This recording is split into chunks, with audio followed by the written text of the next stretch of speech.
Oh, there we go. Jesus H. Hey, how's it going? Oh, there we go. Jesus H.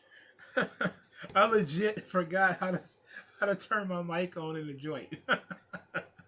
All right, so 2 minutes in, yeah, we finally got here. All right, so we're gonna call it the 3 count rumble. Got a list. I came up with a plan. I came up with a plan. I have a couple of topics, about 4 or 5, that we're gonna talk about, and we're here for the duration. There's no rush. I don't have anything to do tomorrow, so we're gonna be here for a while. But I actually came with a plan this time.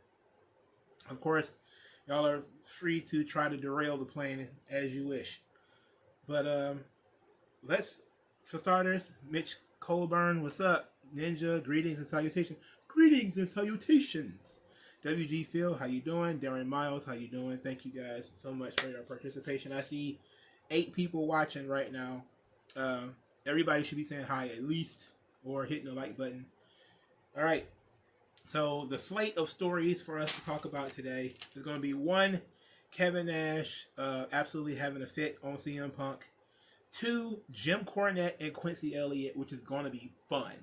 That's going to be fun. 3, going to be Wade Kellers and his speculation about CM Punk leaving AEW. 4 is going to be the NXT World Domination. Now, we did talk a little bit about this before, but it's something that has popped up again because there are some people who doubt that it can actually happen. And then we got Swerve Strickland. People believe that he's going to be a crossover star. I don't know what. I don't know, crossing over from what to what. I don't know. WG Phil, yes, absolutely.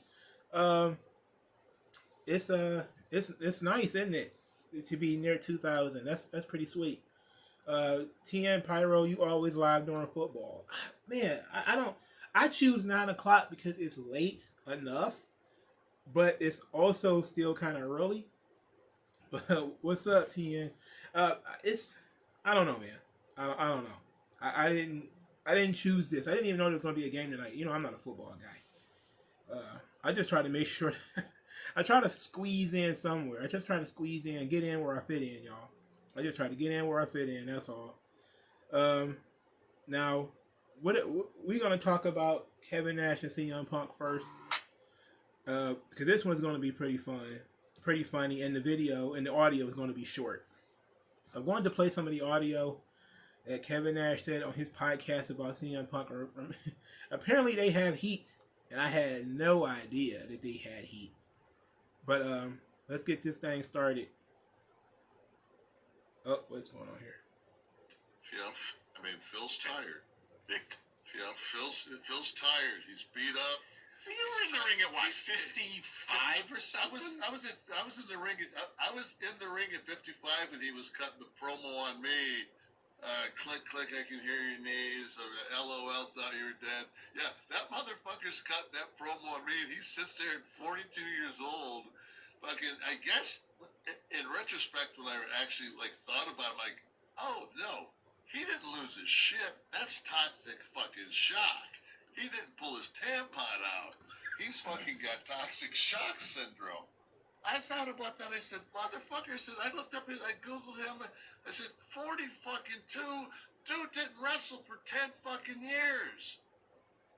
It's like a 75 Eldorado with 102 miles on it. Motherfucker, don't tell me you're tired. Don't tell me you're 75. Shut the fuck up. Yeah, he legit hot about that promo. But there's so many nuggets in this joint. For starters, Kevin Nash was 55 during that promo.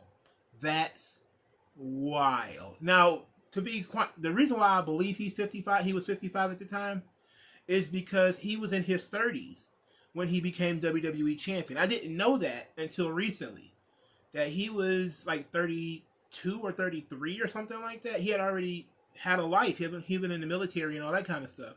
So he wasn't no fresh young chicken when he got brought into the wrestling business. So here this guy is 20 years later, and CM Punk is cutting his promo on him about how old he is and everything. And that's hilarious. It's hilarious that he took it personal. The crazy thing is, there are so many guys that are still wrestling that's older than AJ Styles. Older than AJ Styles. AJ Styles is one of those guys, by the way. AJ Styles is like 45, 46 maybe. Lashley is 46. Robert Roode is in that age range. Dolph Ziggler is 41. There's so many guys who are in CM Punk's age bracket that, when he was like, I'm old, I'm tired, and I work with fucking children. Like, like what? I really didn't even consider his age, because he just looks old, And that's the weird thing about, CM Punk, is that he looks so much older than he really is. That it's absolute hilarity that, Nash said, you're young. Get over it. WG Phil, my first introduction of you was the Page Union video. And I stuck around since. I appreciate that, man. Always good to have people who like to stick around and, have fun around here. But, what do you guys think about Kevin Nash going off on CM Punk?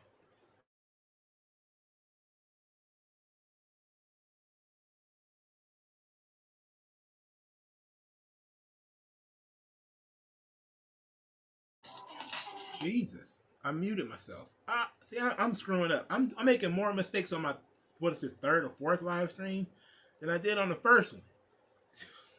Making all kinds of mistakes. Rookie mistakes, too. I hit the wrong button and muted myself. Anyway, I need to stop pushing buttons. Yeah, Punk, not only that, but it's quite sad, It's quite sad that he made so many enemies that this kind of shit just continuously pops up, even when he's not looking for it. Like, that was the weird thing that kind of made me laugh about the whole CM Punk thing, is like, nobody likes that guy.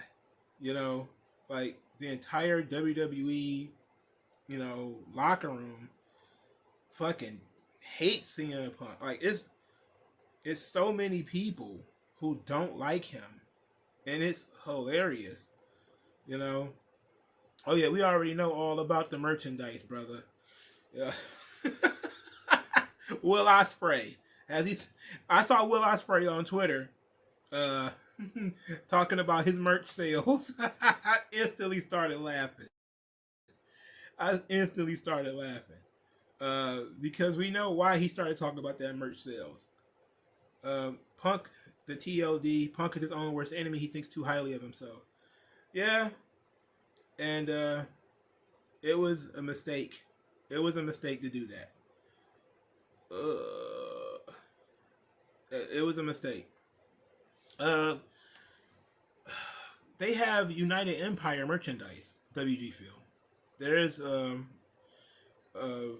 somebody somewhere on planet Earth is buying a Will Ospreay T-shirt. I don't know who would do such a thing, but they do, and it's unfortunate. Of course, it's very unfortunate that they would do that, but they do. And apparently he's been selling T-shirts, and apparently he sold quite a few of them finally, and he was on Twitter talking about how proud he was of the T-shirts that he sold. But who cares, really? Like really, who gives a shit? Al Hankerson, as much as I hate to admit, Punk's a good merchandise seller. Yeah, well, yeah, that's true. I even have some CM Punk merchandise. I bought the DVD, and when I bought the DVD, it came with wristbands. So I have some CM Punk wristbands. They're the only I want a Larry Bit Me shirt. He probably would sell out of them joints with the face of the dog on it. That shit would be hilarious. But I'm having some fun because I thought it was hilarious that these guys, let's see, Sean had a career resurgence in his 40s, and yet Punk is here complaining. Well, he was supposed to have a career resurgence in his 40s too, but it didn't quite happen. Did you get the ice cream bar? No, I'm far away from Chicago. There was no way I'm going to get that ice cream bar. That was not going to happen, sir. That was not going to occur. But yeah, that was not going to occur. Let's just put it like that. I had the original ice cream bars though as a youngin. I used to get the WWF ice cream bars. Eric Mack only bought WWE 13 because Punk was on the cover. Well, isn't that sweet? Isn't that sweet? I don't know, man. Like, the whole thing with CM Punk is an absolute joke. Made even funnier because of how ridiculous this guy is. And the fact that Punk has been pretty quiet since this whole thing started. Now, I don't want to deviate too far. So, wait a minute. Well, let's call him Sandman. Sandman, I heard it was a vegan ice cream bar. Holy shit. That's absolutely gross. Vegan ice cream? That sounds like horse shit. Why would you eat that? Why would you eat that? Mitch Colburn. Savage was 45, 46, and still tearing down the house with 40, 41-year-old DDP. That's a good point. That's WCW for you. That's a good point, man. Because DDP didn't start till he was 35, and he wasn't very good. And it took him a while. I think he started in like 92 or 93, and here it is 97. He's working with Randy Savage. He would have been about 40 then. Coconut milk, soy milk Punk, which is not good. He's gonna grow titties. You know, that's what's gonna happen to him. He's gonna keep, with the vegan ice cream. He's gonna grow titties, and it's gonna be what's gonna be. He gonna wake up one day and have to wear AJ's bra, or he gonna fuck around and stretch her shirts out. I don't know, man. It's a problem. It's a big problem. Why am I talking about this?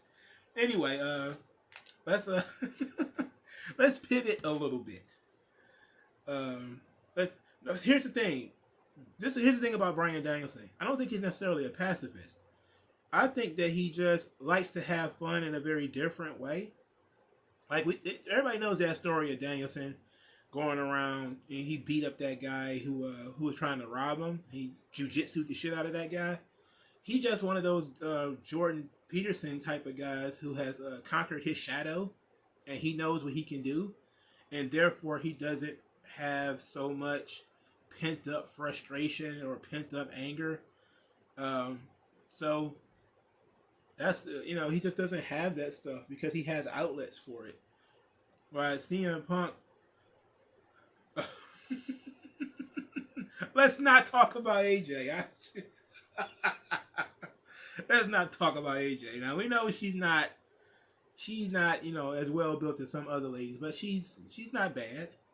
I'm pretty sure she has to cover up her nipples. She has nipples. I'm sure she has to cover them up with something. But CM Punk just has so much pent up frustration, pent up anger. But not Danielson is just a guy everybody backstage seems to like because he seems to be silly, but he's also kind of friendly, but he's also tough. Like there's all these stories when Danielson talked about him trying to take down these various guys. Like he did I forget, I would pull it up, but he did a interview where he was talking about trying to take down Big Show backstage, that he's always trying to shoot on him, like grab him by the ankles and shit. Like it's funny because you can see him doing it, and he's playfully doing it, but he's also testing himself. And then you also see how he put it, where he talked about he not coming in the locker room soft, and when he sees a bunch of people on their phone, he gonna go over and yell at them. Like you can see, like in the hands of a guy like a CM Punk, he will be a complete asshole. But because it's Danielson, nobody even said anything. Nobody ever said like Danielson is a piece of shit who trying to tackle Jake Hager in the hallways or something like that. Everybody just kind of takes that Danielson is playful, Like when he was bullying Ryback on Table for Three. It was hilarious. Ryback was so uncomfortable. But it was fucking hilarious. Let's see. Darren Miles was 12 years old when CM Punk dropped the pop bomb. Damn. Wow. I keep forgetting people can be so much younger than I am. You a kid. Steven Smith. CM Punk needs to get over himself. Dude is 46 years old and he's still bitter about what happened in 2011 and 2014. He should be happy with his success, but he's not. The crazy thing is he's not happy with his success because he expected more. And in life, that is always going to be the problem.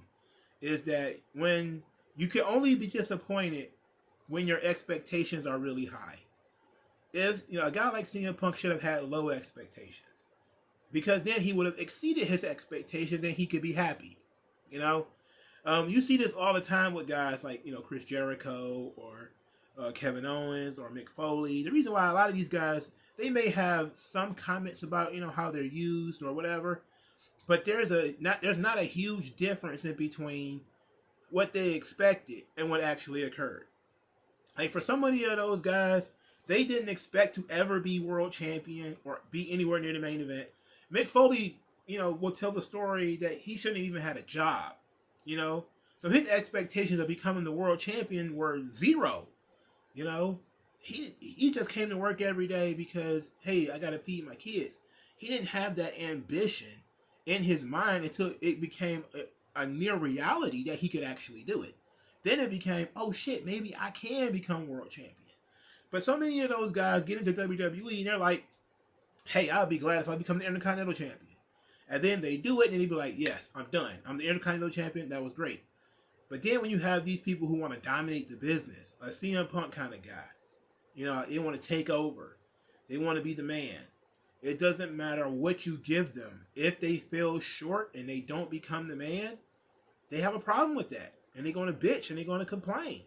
That's all CM Punk has been doing. CM Punk has been on top in every promotion he has been in. And he has complained about every promotion he has been in. I think the only way to make him happy is to fucking bury him at some point. For him to lower his expectations.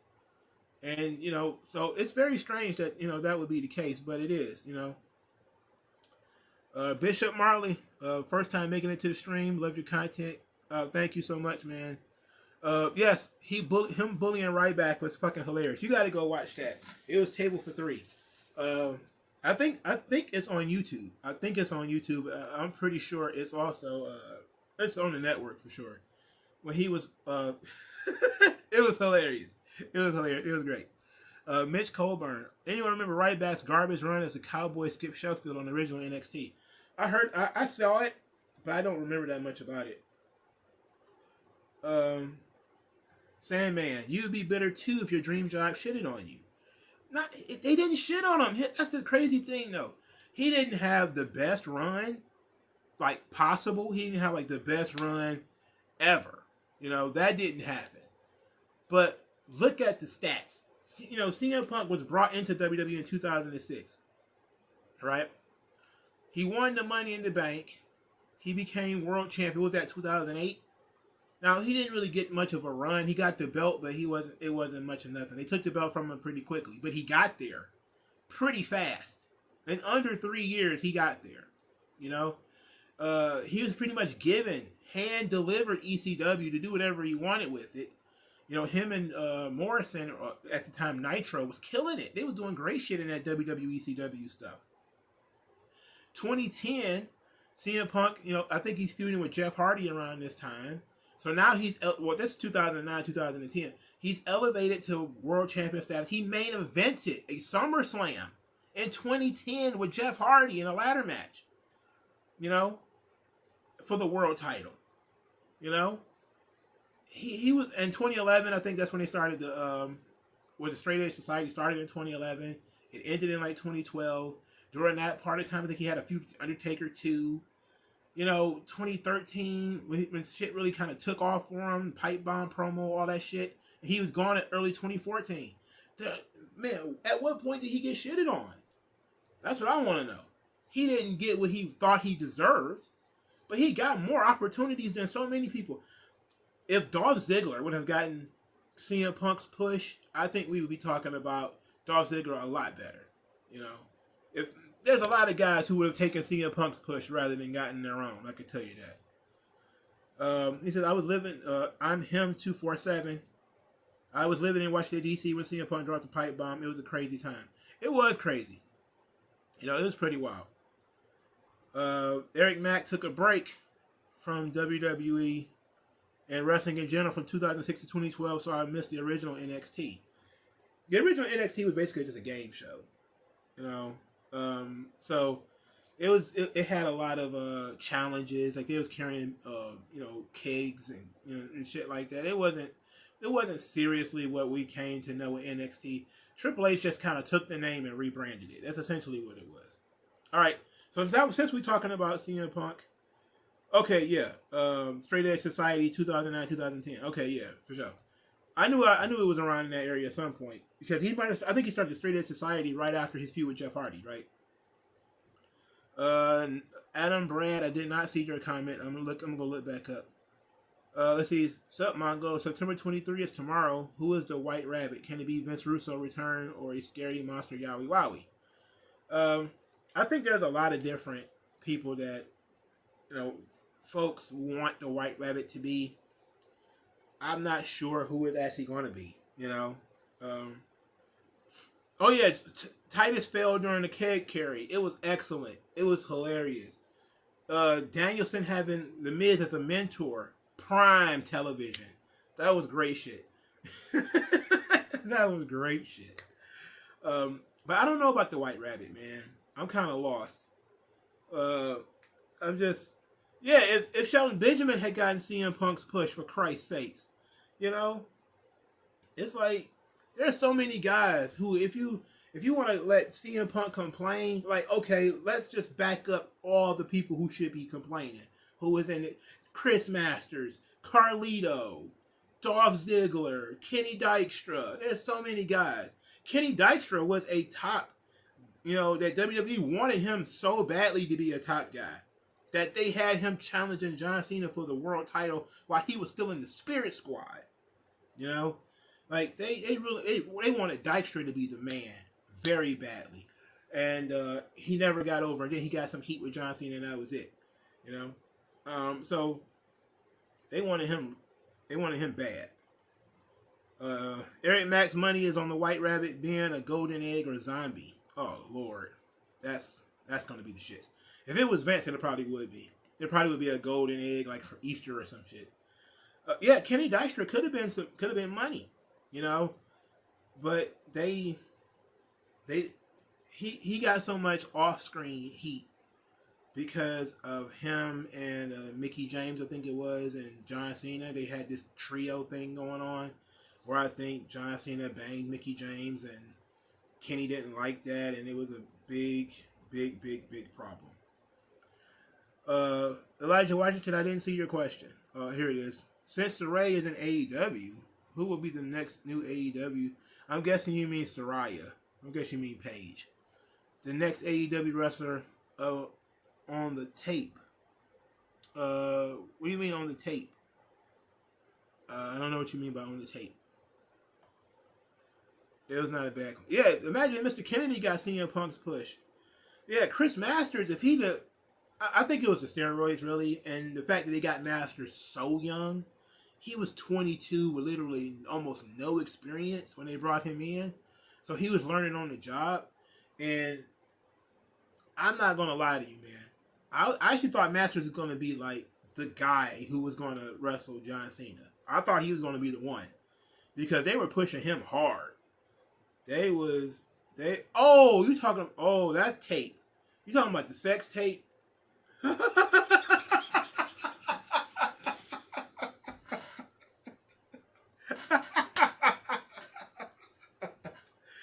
Ugh.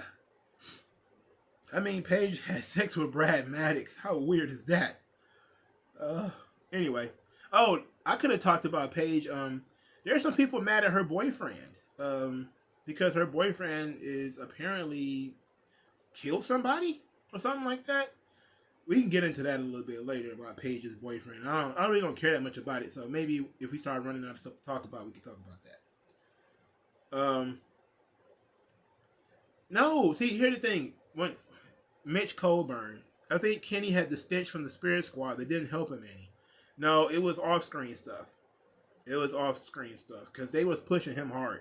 When he was even in the Spirit Squad, he was doing when he was doing title matches with John Cena. He was in the Spirit Squad. The Spirit Squad was a main event act for WWE. By the way, they was main eventing all over the place, and they were involved with the McMahons and everything. They were fighting DX all the time, all kinds of shit. Now they did get buried. They got buried hard at the end, but they got buried. And yes, Stephen Smith, I pretty much figured I was correct. Kenny was dating Mickie James or something, and he might have heard that John Cena and Mickie James had a thing or whatever, and he made him very uncomfortable. At this point in time, Kenny was a very young guy too. You know, he was very young. You know, he was one of those early 20s guys, just like Chris Masters. That he might have been there too young, and he just didn't handle it properly, and they decided to bury him after that, and that was it. But they pushed him hard because I remember him, you know, working world title matches. They did the same thing with Chris Masters. They put Chris Masters in there with Cena early.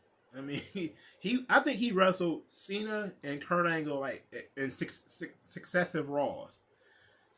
Like I think he wrestled John Cena 2 Raws straight. I think he wrestled Kurt Angle like 2 Raws straight. They really wanted Chris Masters to get over. WG Phil, I give Punk's ECW 2007-2008 run to Kennedy or Morrison, 08-09 for Shelton, and give it 11 push to Ziggler if Punk really think he had it that bad. He never had that bad. He never had it that bad. Even when he wasn't doing shit, he still was doing more than most, you know? And when he was a tag team champion with Kofi Kingston, that kind of stuff kind of gets overlooked. When he was the Intercontinental Champion, you know, those it weren't, you know, him doing the absolute best television, but they were pushing him. They were using him, you know. It was the shits though. It was the shits like and he was always there. They kept seeing Punk kind of bubbling, and then when he finally let off, they pushed him to the main event, you know. Now, he never got to main event WrestleMania, which is what, you know, his actual dream was. But that's just too goddamn bad. Everybody's not going to get to that point. But he got to carry the belt into WrestleMania against Chris Jericho. Then they had the nerve to complain about the card placement. And they didn't get to do a tattoo spot and all that dumb shit. Like, get the fuck out of here. Kenny 2. Carmelo should be in the main event of NXT already. I don't think he'll get the North American title back. He shouldn't get it back. He should be the NXT champion by now. Unless they move him to the main roster. And then they should, you know, which probably is for the best. Travis, I remember he was upset because he wanted to be in the main event of Mania and was little upset he was facing Taker. Yeah, and I think that whole thing when he said that Undertaker couldn't lace his boots, that got him a lot of heat in WWE. And you know, he probably doesn't care, but that got him a lot of heat. And when he went after Taker, he fucked up. Going after Ryback is one thing. You know, it's kind of tasteless to go after, you know, a young upstart Roman Reigns. He went after Undertaker, though. No, you don't do that one. You don't do that one. And then, here's the thing is, him and Undertaker had old heat anyway. Because I remember reading the stories online about CM Punk not wanting to follow the dress code and all that kind of shit. So it was like all kinds of stuff between him and Undertaker. And that's when they did those matches. They had a little bit of a feud together where they actually let Undertaker lose to CM Punk. I think that it was probably like some referee trickery or whatever. But I think he actually has a submission win over Undertaker, I think. But it was during that time where they actually got some heat against each other because they had Undertaker kill him, and that was pretty much it. But that's when, you know, CM Punk didn't want to follow the dress code, and I think he took to Wrestlers Court and all that kind of shit. That's where he got the heat with Wrestlers Court and all that stuff too. Y'all talking about 2006 WWE? Oh yeah, uh, MVP was excellent during that time. He was my favorite wrestler at that time. He was really good. Him and Kennedy, I thought they were neck and neck as far as guys who were going to be the next level dudes. I call that the lost generation because those 2006 to 2008 guys, Masters, Carlito, Lashley, MVP, Kennedy, Umaga, all of those guys, they had all of those guys. They got all of them so close to the main event, and then all of them ended up leaving. All of them ended up leaving, and we were stuck with Cena for more time, and then we had to take time to build up new talent because Carlito was there was a belief that Carlito was kind of waiting for his shot, that he wasn't really a hard worker. His work ethic wasn't the best. I believe that they had Ric Flair cut that promo on Carlito at that time, and that was supposed to be a shoot, and Ric Flair talked about that. It was supposed to be a shoot, that Carlito was basically just lazy. Chris Masters, of course, had the steroid problem. He also had some other problems. And there was a lot of other stuff, too, going on at the same time. The Nexus would be 2010. That was the next lost generation because almost any member of the Nexus was gone. Except, Skip Sheffield, who came back as Ryback. The core sucked, absolutely. All right, so since we're talking about CM Punk, let's talk about the next thing when it comes to CM Punk, and that is Wade Keller. So Wade Keller said, quote, "I am not expecting CM Punk to wrestle in AEW again. I'm not saying it's a 100% sure thing, but everything is pointing in the direction of some sort of buyout of his contract." Wow. Carlito stabbed John Cena. I think that's what held him back. No, they did the whole Carlito stabbing John Cena angle. That was basically a rip on what happened in Puerto Rico to Bruiser Brody. So, and you know what? And it was some bullshit. They shouldn't have done that. That wasn't right. But to talk about this real quick, CM Punk, I don't know, would AEW be buying out his contract and paying him to stay home and go home? Or would he be buying out his contract and saying he's not coming back? And I think there's a difference between the two, of course. If it's going to be the former and AEW is just going to pay him to stay home, that means Tony Khan is going to put his foot down and say, look, I'm done with this shit. I don't want to hear this shit no more. I'm out of here. And saying Tony Khan doesn't want to do business with CM Punk, I think that's a lie. I think he spent too much time and invested too much time into CM Punk to turn around and say that he doesn't want to do business with him anymore. I don't think so. I think it's going to be CM Punk doesn't want to come back. I think that's what it's going to want to be. I think that Punk worked. He proved himself that he was a draw. He went back. He still hasn't finished his career on his terms. Considering he stormed out of WWE, he got very upset, and he stormed out. He stormed out of AEW too. Apparently, I don't think this was his opportunity to have the Disney princess goodbye. The happily ever after, because there was no more perfect a place for him to have his happily ever after than AEW. And I noticed that there's a lot of people who turned on him. But I don't think Tony Khan wants to let him go. I don't think Tony Khan wants to let him go. I think Tony Khan is going to say, let's talk this thing out. Maybe you're going to be injured for 8 months or whatever. Let's make it an even year. And we'll talk about it next year at some point or something like that. I don't think they would. Now, if he was to never come back, how would y'all think that his career would have gone? Like, some people are saying that it would be a disappointment if he's gone like this. Some people say he still had a great year, and it was a hell of a run. I'm at a mixture of the two. I think he had a pretty good year. The feud with MJF was the bulk of the year, but it was unfortunate that it would have ended this way if it was to be over. What's up with y'all liking Mike Knox? What's wrong with y'all? Black Saiyan 97. I'm shocked we never got an Undertaker Umaga match in 2007. You know what? Me too. Yes, Umaga was on Raw at the time, but I'm surprised he didn't go that route too at some point. It seemed like Umaga would be the perfect kind of opponent for Undertaker, you know. And with Umaga being related to Yokozuna, no doubt Undertaker would have definitely helped him out too. But they also was doing a thing with Umaga, like, was 2007. That was the year he was Vince McMahon's muscle in that feud with Lashley. I don't know if that was the correct usage of Umaga, but that's what they were doing with him. So I don't know. I don't know if that was the right thing to do with him though. Mike Knox theme was dope. I don't remember it that much.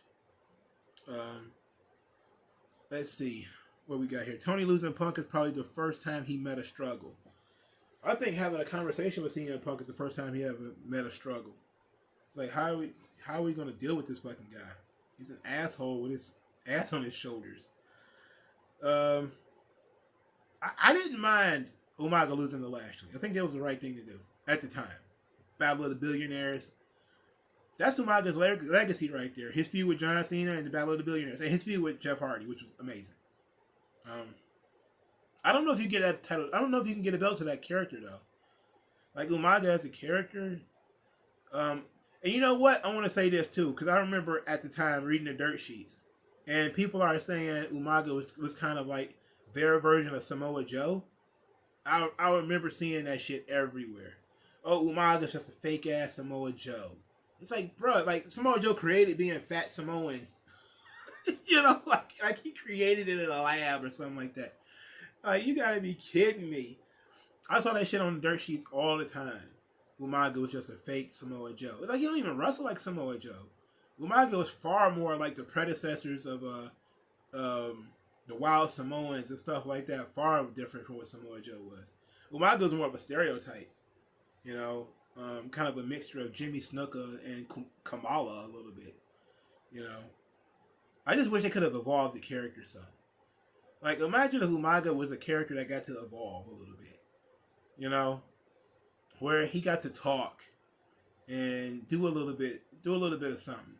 You know, it would have been fun. And he had that funny manager, who he kind of sucked if we're being honest, but he was a funny guy. Armando Alejandro Estrada. What happened to Tyson Kidd? Samoa Joe broke his neck. That's what happened. And now he's he's the agent of the women's matches in WWE. So that's exactly what happened right there. But does AEW buy out CM Punk's contract? Well, what is it worth? They're not going to pay for the whole thing, obviously. They may just say, here's what we owe you for X amount of time. Thank you, come again. We never want to see you again, or whatever. I don't know. But that would suck if this is the end for CM Punk, for it to end this way. That would suck. Even as somebody who's not really a huge CM Punk fan, it would suck for me to see it end that way. Because this is not the way you want to. I guess you could say. Do you want to say legendary career, a legendary run? Because if CM Punk leaves AEW like this, nobody else wants him. Where is he going to go? What is he going to do? Like, where is he? What is he going to go? What is he going to do? Nobody wants to see him in movies. He can't go back and cage fight again. Is he going to go tuck his tail between his legs and go back to WWE? Fuck no. Fuck no. He's not going to do that either. So what exactly is he going to do? It's crazy. Steven Smith, I got a question. He says, do you think Triple H is trying to sabotage NXT? I mean, look at Toxic Attraction. They're doing jobs while Bayley's group is getting this big push for no reason. I don't know. I think maybe he's trying to sabotage certain aspects of what Vince wanted to do. And I can see him trying to do that. You know, there's a lot of that backstage, knifing each other, and it's entirely possible that he's toxic attraction is one of those things he didn't like, but it's also possible that toxic attraction simply ran their course, and now it's time for them to sort of move on. I don't know. That's a good question though. Speaking of Umaga and CM Punk, I totally remember Umaga talking in his feud with CM Punk in 2009 before Extreme Rules. I don't remember that at all. I don't remember that at all. Yeah, Mike Knox was absolutely awful. He was the shits. He was the shits. He was so bad that they beat him immediately in the Survivor Series match that one time. That's how bad he was. Because they knew he was going to stink up the joint. So they just had Shawn eliminate him immediately and say, who is that guy? See, that crazy Shawn and Triple H burying dudes, that's the shit they got him a bad reputation. That's the stuff they're trying to get a redemption story for now. NXT is just a redemption story for Triple H and Shawn Michaels, for all the people that they buried in the mid-2000s. all the guys that they buried during that era. It's just, this is all makeup work that they're doing right now. Because so many stories is coming out about those guys shitting on different people. Oh no, see, CM Punk can't go to Impact. To do what? He'll never be able to humble himself to go to Impact. See, if he was going to humble himself to go to Impact, he'd have did it before. Impact probably couldn't even afford him, if we're being honest. They probably couldn't even afford him. Toxic Attraction versus Damage Control sounds fun to Al Hankerson. I don't think so. You're not doing Toxic Attraction any favors. That sounds like that's trying to help Damage Control, and I ain't trying to help them do shit. Get the fuck off my TV. You never heard of Mike Knox? Lucky you. That was lucky you.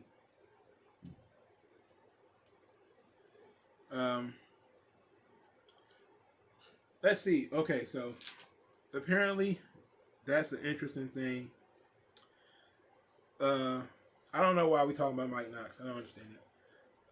It says he can go to MLW. Wait a minute. He can go to MLW or wait until CM Punk can be a headache to Freddie Prinze Jr. I don't think Freddie Prinze Jr. would even get him because Freddie Prinze Jr. knows people in WWE. He knows what CM Punk's reputation is. And hell, Freddie Prinze Jr. used to work in WWE at the same time CM Punk was there. So he already knows what's up. He already knows what's up.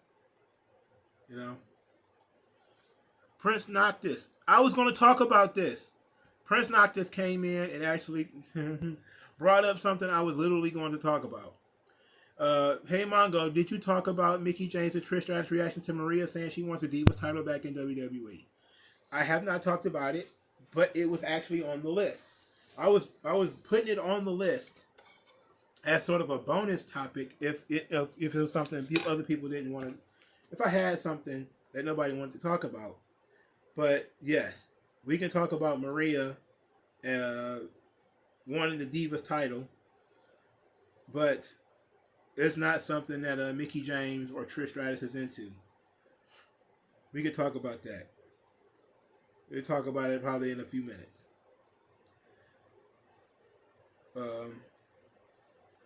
Who would you build a company around? Snitsky, Heidenreich, Mike Knox, or Lars Sullivan? Oh, God, I have no idea. Al Hankerson, I don't know. Or Ali Hank. I keep calling this guy Al. Ali Hankerson. I have no idea why they're talking about Mike Knox. It's ludicrous to me. He's not going to go to New Japan. He kind of joked when he said that Tony Khan, he'd go to New Japan if Tony Khan wanted him to. But I think that, I don't think he wants to go to New Japan. He doesn't want to work that stiff style. He don't want to do that. No, CM Punk is not going to go to Japan. You can forget it. I think if he wanted to go to Japan, he did it already. I'm pretty sure the money was there. You mean to tell me that when CM Punk stormed out in 2014, 2015, 2016, 2017, at no point New Japan called him up and said, would you like to come in? I'm pretty sure they called him almost immediately. Especially since they lost AJ Styles and then they lost Kenny Omega. it immediately should have been on the phone with CM Punk. Like, look, we need you to come in and help us out here. But he probably was like, nope, not enough money. And then Tony Khan was the only moron who offered him enough money to jump back into the ring. And I heard it was a short-term deal anyway. It's only supposed to be like for 1 or 2 years.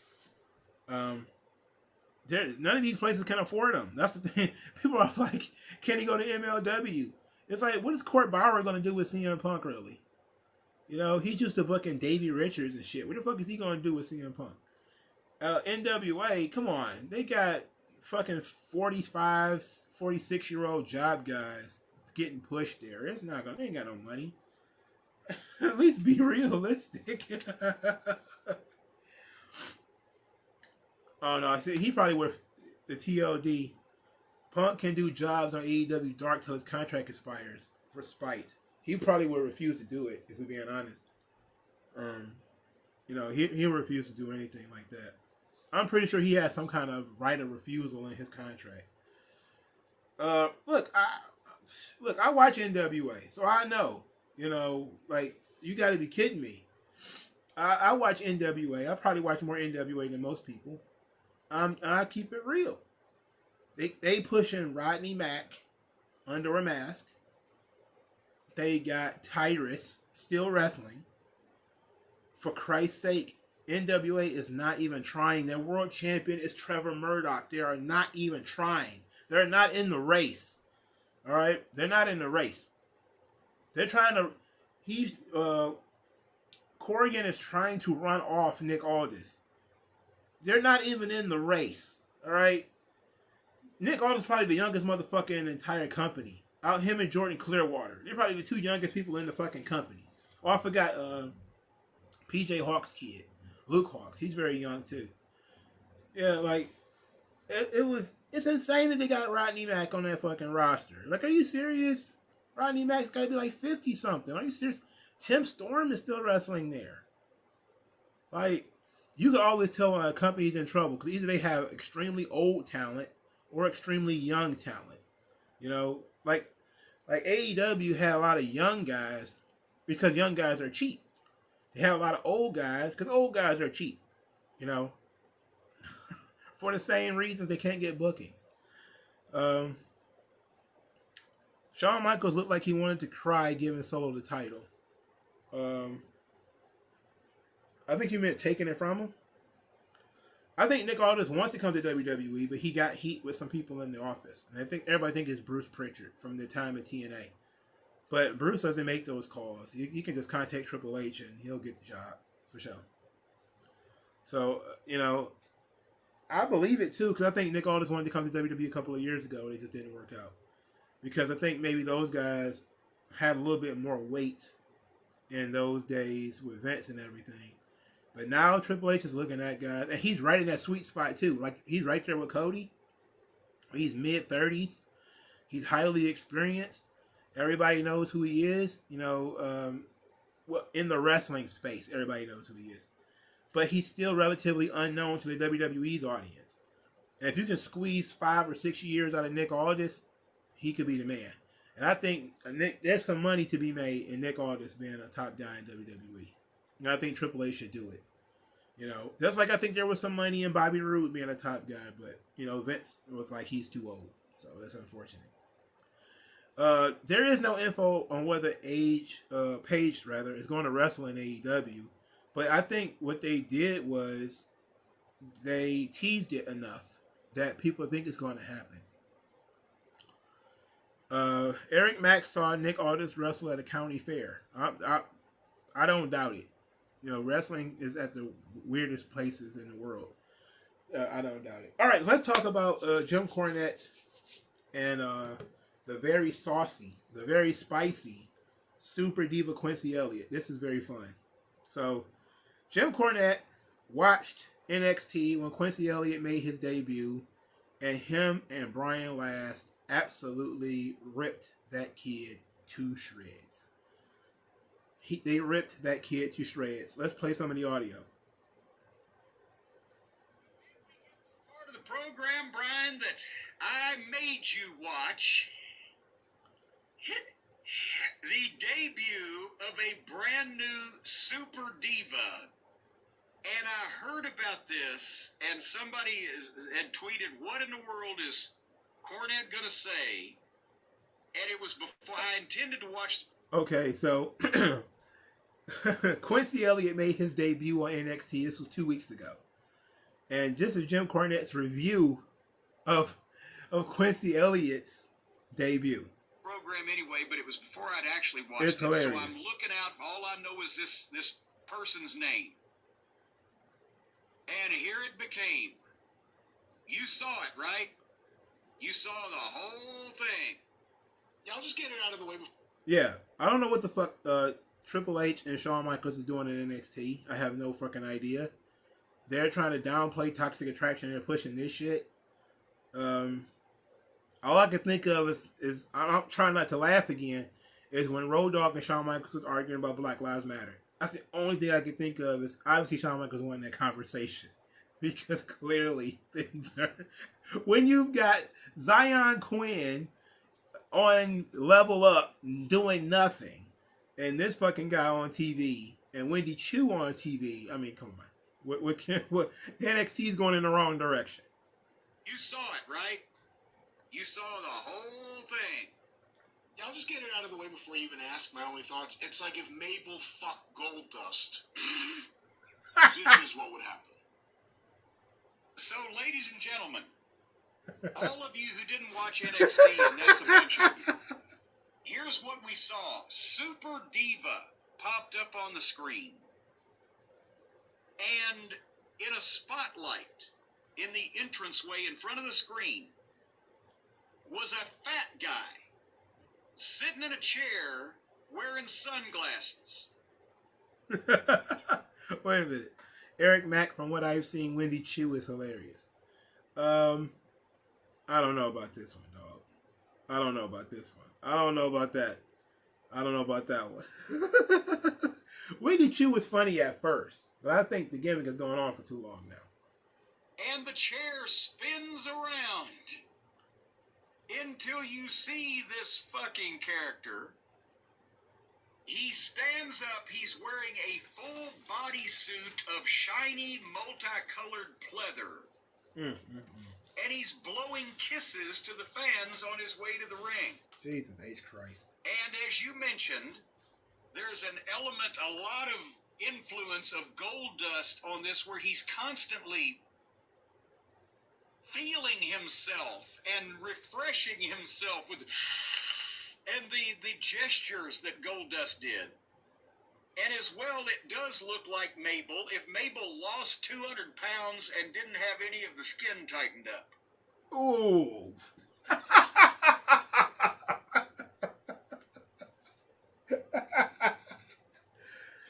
Oh. Ouch.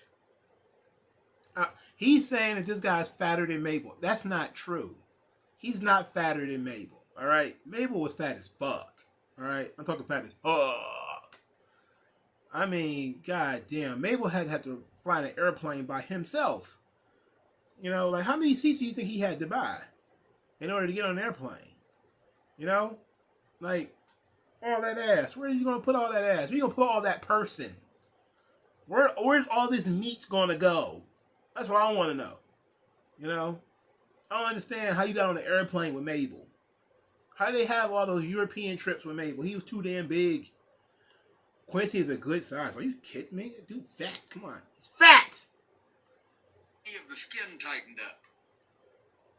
In this outfit, he looks like if Mabel was a popped Macy's parade balloon.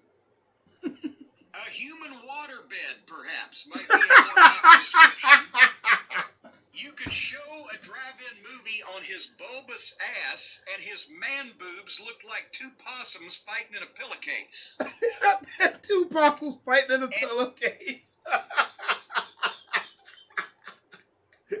He said it looked like two possums fighting in a pillowcase.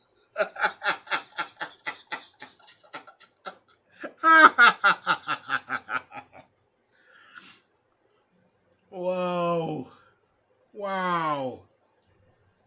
Wow. Wow. Eric Mack sounds like some fat dude popped the E pill, and Triple H HBK approved it, and then threw him on TV for Christ's sake, and then let him play in some makeup because he was blowing kisses and he had like eyeshadow on. It was the shits. It was very bad. It was very bad. It was very weird. All right, it's very weird. This exhibition is what's coming down the entranceway to get into the ring to fight a guy named Sean Gallagher. And the announcer was actually trying to, and I mean, you could tell in his voice that he was asked to impart this information, and he was doing it with a verbal eye roll. But the announcer was building this guy up as a big deal, beloved by the fans. He brings joy to everyone. Listen to the crowd, the ovation. And they're at their performance center location. Darren Miles thinks that WWE's going to create an intergender belt. I don't think so, because they would have to have an intergender match, and they're not going to do that. Their sponsors are not going to allow for it. And it's all the friends and family, and they mustered up 30 people to fucking chant Quincy, Quincy. Quincy Elliott is this guy's name. Education really does level the playing. Oh, holy shit. Holy shit. The commercial is on. My bad. I forgot YouTube videos have commercials. No, this guy cannot wrestle. His match was like all of 2 minutes. But then again, I haven't seen a lot of them. I avoid watching Quincy Elliott. It's like I was about to say Nia Jax. It's like what's that other weirdo? Nyla Rose. I avoid watching Nyla Rose matches. I avoid watching Quincy Elliott matches. That's for sure. I like Dalton Castle. Now Dalton Castle is a similar gimmick. Velveteen Dream is also a similar gimmick, and I could rock with those. Those guys can work. They're entertaining. They're funny. You know, they got good facial expressions, good body language. You know, but this kind of stuff is very, very weird, man. It's very, very weird. And he started the match by shaking his ass at the guy, feeling himself up like gold dust, and doing an odd little dance that made his mud flaps bounce over. Oh! I'm surprised he didn't blacken both of his eyes. Oh! Oh! Mud flaps. His male titties. His middies. His mud flaps. He might black both of his eyes.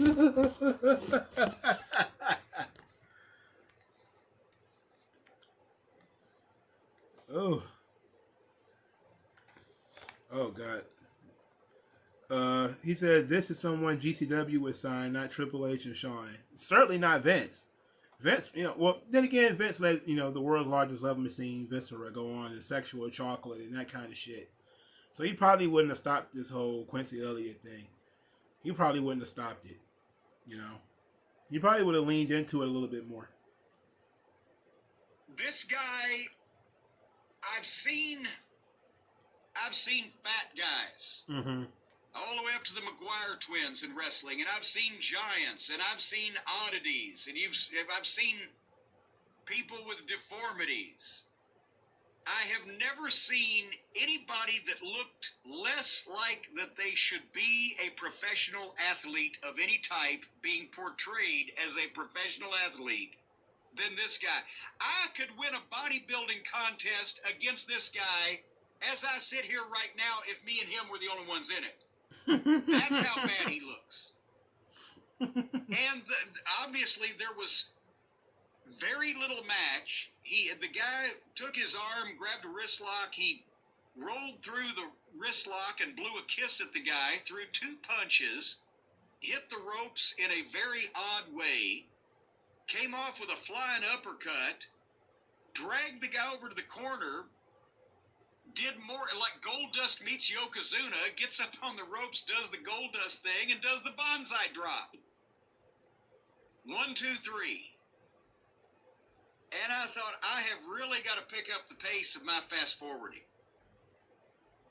What is the audience for something like this? How are they're trying to revamp their program on this same program? They're changing the logo. They're making a statement that they're always going to, they might evolve. Wait a minute. Okay, so remember how controversial Goldust was? Absolutely, I absolutely remember Goldust. I remember being, greatly bothered by Goldust. I think in retrospect, Goldust was a great character because Goldust was meant to be ambiguous, and you saw that he played up the homophobia, and you got to see the psychology of Goldust, and he had some great character stuff, like the Razor Ramon heart on the chest. Like that was fucking hilarious. All right, when he put Razor's name and that heart on his chest, man, I damn near died. I remember being a kid, like, oh my god, I can't imagine it. You know, he didn't need to kiss him or lick him or nothing. He just did that, and it's fucking hilarious. It was fucking hilarious. It remains hilarious today. You know, it's still great. It's still great. Bradley Gamble. I've seen Quincy several times on Level Up. It's not pretty. The only chance he has is if he gets over, ironically, like Ellsworth. That's, I don't know, man. I don't know. This is you think he got what it's okay to be Ellsworth? You know, you think he got that what it takes? It is what it is, man. I don't know. It's an odd one going here. It's an odd one going. Let's continue going with this. Changing the logo. They're making a statement that they're always going to, they might evolve, but they're always going to be around, which is another way of saying we're sorry what we've showed you the last year. Why would they be apologizing for better product? Obviously, Triple H has in mind to make NXT more important, and they've supposedly made Shawn Michaels the one in charge. Is Shawn Michaels now unable to control his sense of humor and thinks we ought to, but I mean, what's next after this? JoJo the dog-faced boy? How is it? It's not like there've been a ton of fucking rotten-looking physical specimens in one way or another in wrestling that were talented at either speaking or working and could draw some money because of their bizarre appearance. I can't see any of them in this guy. This had to be some kind of rib, some kind of joke. Somebody thought it'll be funny. Look at the state of him. State of him. You can't tell me they signed this guy to a developmental contract. I did too. I thought Sean was a good Christian. Has he ever wrestled before anywhere? Where did he come from? Why would you do this to a program that you're about to fucking revamp? So those are a lot of questions that you don't have answers to, but I'm completely in the dark of why, especially on this particular week, they would present something that looked like that. Jesus H. Christ. I don't have any answers for you. I go back you have much silence. I go back to what you said earlier. I don't know what the audience is for this. I don't either. I would like to see him against Nikita Lyons. That would be interesting. Fuck you! But I don't know what the audience is for this. I think there's an audience for... I'm a broken record at this point. There's an audience for serious wrestling without it turning into a talent show for fucking people that didn't do the talent show in school. I don't know what this is, and I don't like it. And see, this isn't even cosplay wrestling, the gymnastics, the high school cheerleaders. It isn't that aspect of it. It isn't garbage deathmatch. All right, what it is it's WWE. It's a mixture of WWE and indie shit. That's what's going on with Quincy Elliott. It is a mixture of, classic WWE over the top nonsense with independent wrestling that was over the top nonsense. Like I could definitely see somebody like Quincy Elliott on the indie scene. There's plenty of guys that are like that. There's a lot of guys in, like, I think somebody said GCW. Yeah, There's plenty of guys like that in GCW, you know, or on the independents. And it's weird seeing them on WWE. You know, it's very weird. But at the same time, you know exactly what's going on. You know exactly why they brought this guy on this TV. You know why he did that. You know why he did that. Now, I'm not going to finish the Jim Cornette video, but Quincy Elliott went on Twitter and responded violently to Jim Cornette's attacks on his look and character. And he went kind of hard. You know, I'm not gonna lie to him. I'm not gonna lie to you. He went pretty hard on on Quincy Elliott, and it was interesting. He took a lot of these pictures down. I wish I could find the actual picture itself. I didn't find out about the picture until it was after the fact, but he apparently took some of these pictures down. You know, he didn't want to get any heat. But he ended up changing his name on Twitter to Mud Show Outlaw Diva. Of course, mocking the Outlaw Mud Show aspects of Jim Cornette. He put up a picture of himself with his face over Jim Cornette's body, with Jim Cornette's wife. It was wild, man. It was wild. It was wild stuff, brother. But not just that. Later on, now I'm actually going to his Twitter account. It gives me a better idea of what's going on with Quincy Elliott. But he made a comment that I think was it was pretty rude, but it was too fucking funny. And I'm not gonna hold you up. And this is the one thing that he didn't delete. It was like one of those few comments that he did not delete.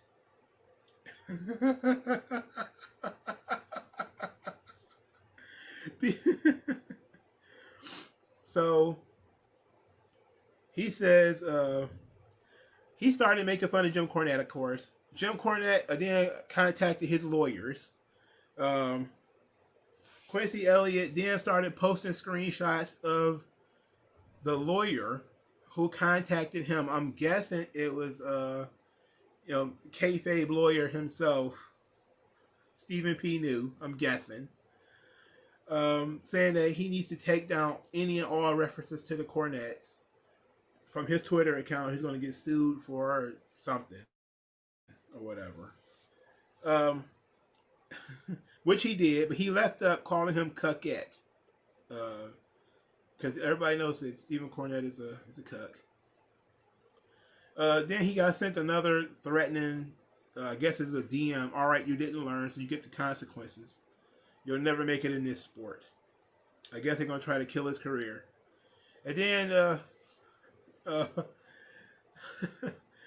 Quincy Elliott said, it makes sense why he's obsessed with my body. I'm built just like his wife. I was like, fuck. He got that gay boy nastiness to him. They just very catty. Like it's that cattiness to it. It's hilarious. He said he built just like his wife.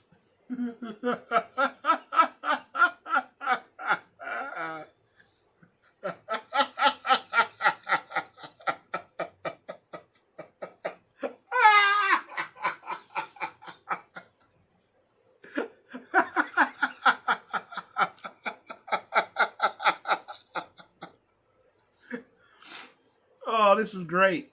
He trolled Jim Cornette into contacting that kayfabe ass lawyer. The kayfabe lawyer started sending this guy threatening DMs or some shit. The guy then started posting the fucking DMs, then called him a cuck, and then said he's obsessed with my body because I'm shaped like his wife. Holy shit. Holy shit. This guy, that was some good shit. I'm not gonna lie to you. I'm not even gonna hold you up. That was a good one. That was a good burn. I'm trying to find the picture of I'll post it in the community tab if I can find it. The Jim Cornette Quincy Elliott thing. Oh, here it is. I will post it in the community tab for everybody to see. This shit is hilarious. Why would you do this? Why would you do this? Oh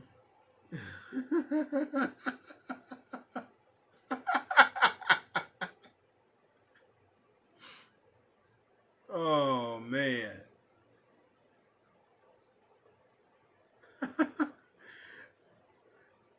Yeah, this is great. He says he's going to be, WG Phil says, I'm going to be shocked if Quincy is actually straight. I would not be surprised if he is, if we're being honest. And he's just playing a character. I would not be surprised if he is. And that's the crazy thing. A lot of these guys do end up being heterosexual who do these kind of crazy characters. Because Adrian Street is not gay. And he used to kiss men in the ring and wear a lot of eye makeup and everything. They used to call him call him names. Gorgeous George. He used to play up the homosexuality and stuff. He was never gay. So a lot of these guys do that for the humor. You know, they do it for the cameras. But this guy is a fan of, mid 2000s Divas era wrestling. Like that his fucking Twitter account is filled with that stuff. He's like a fan of like Maurice and Melina and Alicia Fox and all that kind of stuff. It's so weird. It's weird to have wrestlers that are Diva era's fans. It is very weird. Yeah, Adrian Street was a legit tough guy too. He used to be working a coal mine. And it's pretty wild, man. It's pretty wild. But I'm not surprised at all that there have not been any more Quincy Elliott since his debut. Like, he ain't been on there since. It's only been 1 week or something like that. But that comeback though was pretty good. I'm not even gonna lie to you. That was some pretty good comeback on on Jim Cornette, man. Jim Cornette went on him hard. He came back hard too. That's the kind of shit that I like. That's the kind of shit that I can respect. I can respect that. I don't know how old this guy is. I don't know what his real name is or nothing like that. I don't know. But I would guess that, the Elliott part of his name came from Missy Elliott, which is where I would guess the name, where it came from. Adrian Danielson was a tough guy too. I wasn't a huge fan of the Divas era, but he was. And that's what got him into wrestling was, he's been roasting dudes who've been going after him too. He spent like an hour roasting some guy who went after him. Like, this dude got some clapback in his system. He is not no punk. He is not going on Twitter crying about people making fun of him or nothing. He going in. And I like that. I like that gumption. He got that, yes, the male diva guy. Darren Gordon Hill. Yeah, that guy. He got that dog in him. Quincy Elliott got a little bit of dog in him. There are so many people out here who, when they get made fun of on Twitter and shit, they start, collapsing and fumbling and everything. He's not. He like, oh, he talked shit about me. All right, I'm about to go after him. And started dogging him. I'm like, oh, hell yeah. Go for it. Do your thing, young boy. Go ahead and, I like Jim Cornette, but fuck him. Go get him. He came after you. Go get him. You know, so I'm okay with it. Yeah, I'm okay with it, man. Uh, there are some people who are absolutely, very, very weird, and they would have cried about it. Eddie Kingston definitely would have cried about it. Seth Rollins probably would have said some really weird shit about him. But this is some funny shit that he's got here. Him making fun of the lawyer and everything is fucking hilarious. It's fucking hilarious. I like it. I like it. He didn't back down. He went after him. I gotta give my boy Quincy Elliott. Gotta give him a thumbs up on this one. I don't even think he blocked him. He just kind of went after him. But this was funny. It was some funny shit, man. I still don't want him on my TV. I still don't want him beating Zion Quinn. But this dude talking about how much he loves the Lumber Jill match from WrestleMania 23 or some shit.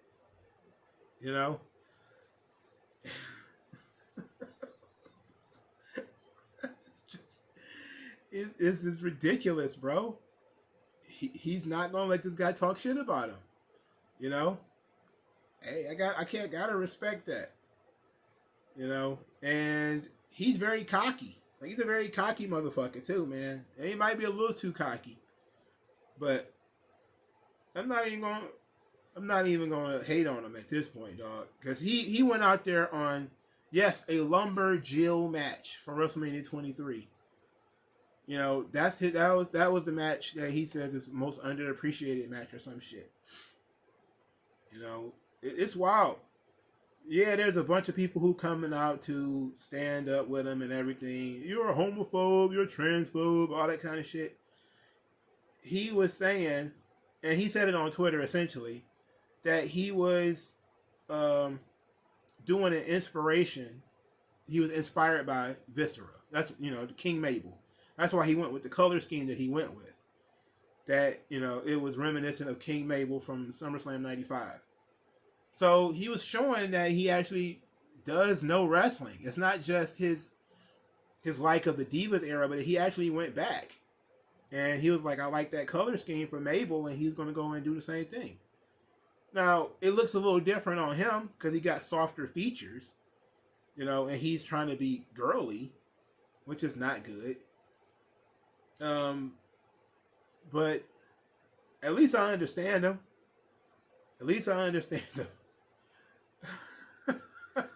At least I understand him. I don't want to understand him, but I do. It is what it is, man. This guy is weird. This is a weird dude, man. I can't fuck with this. I really can't.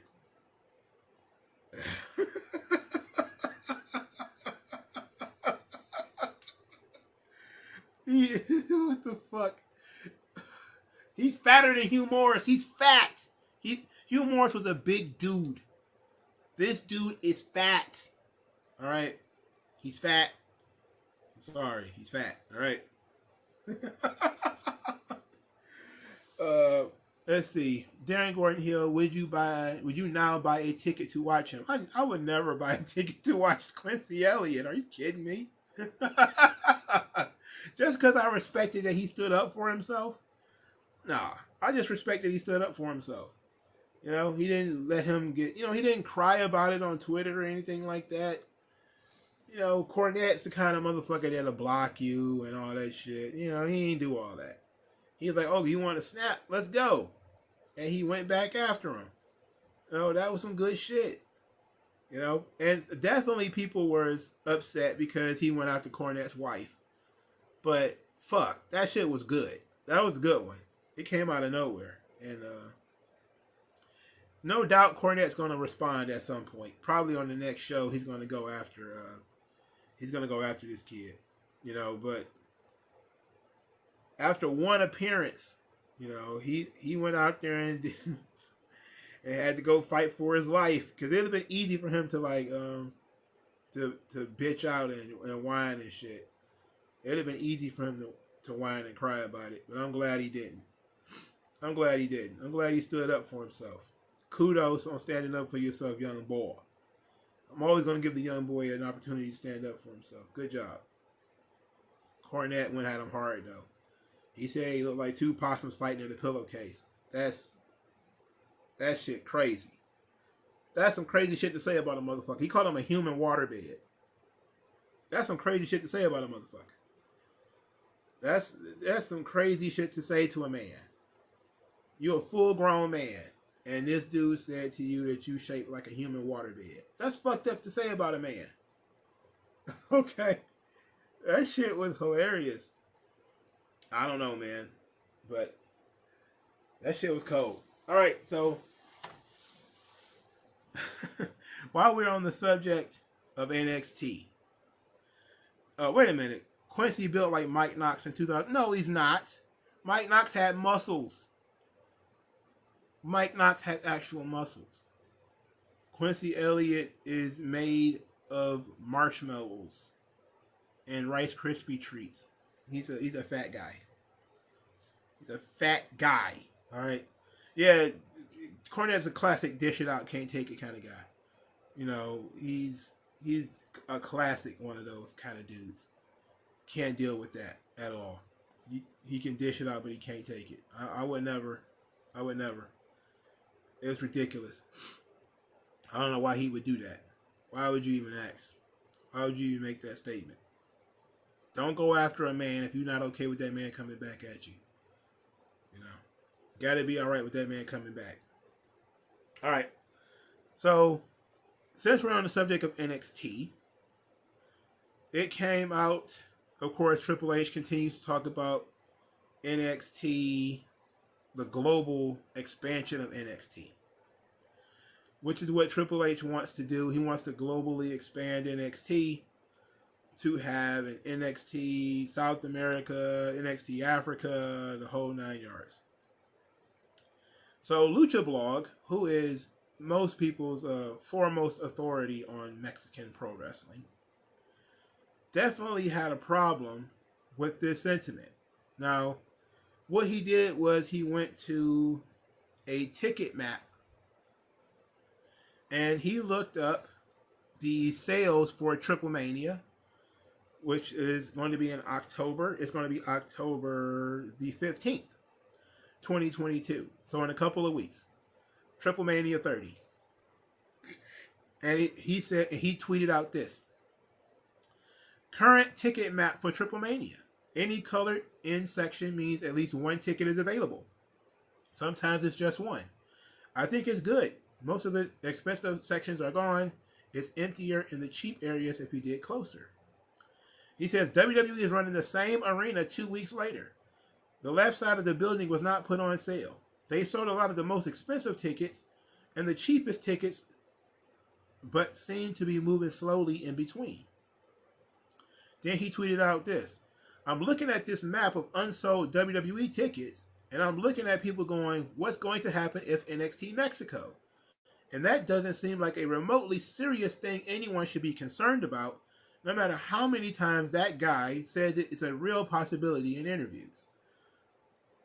Then he continues, it may happen someday, time goes on forever, but most of you will have moved on to healthier fandoms by then, so it won't bother you as much. And the situation on the ground will have changed so much that it's impossible to know how it would go right now. Now, I think that this is an interesting response because I have seen a lot of, especially Mexican wrestling fans and wrestling fans that are Hispanic. A lot of them don't like the idea of an NXT Mexico. People have said NXT Japan, it would never work.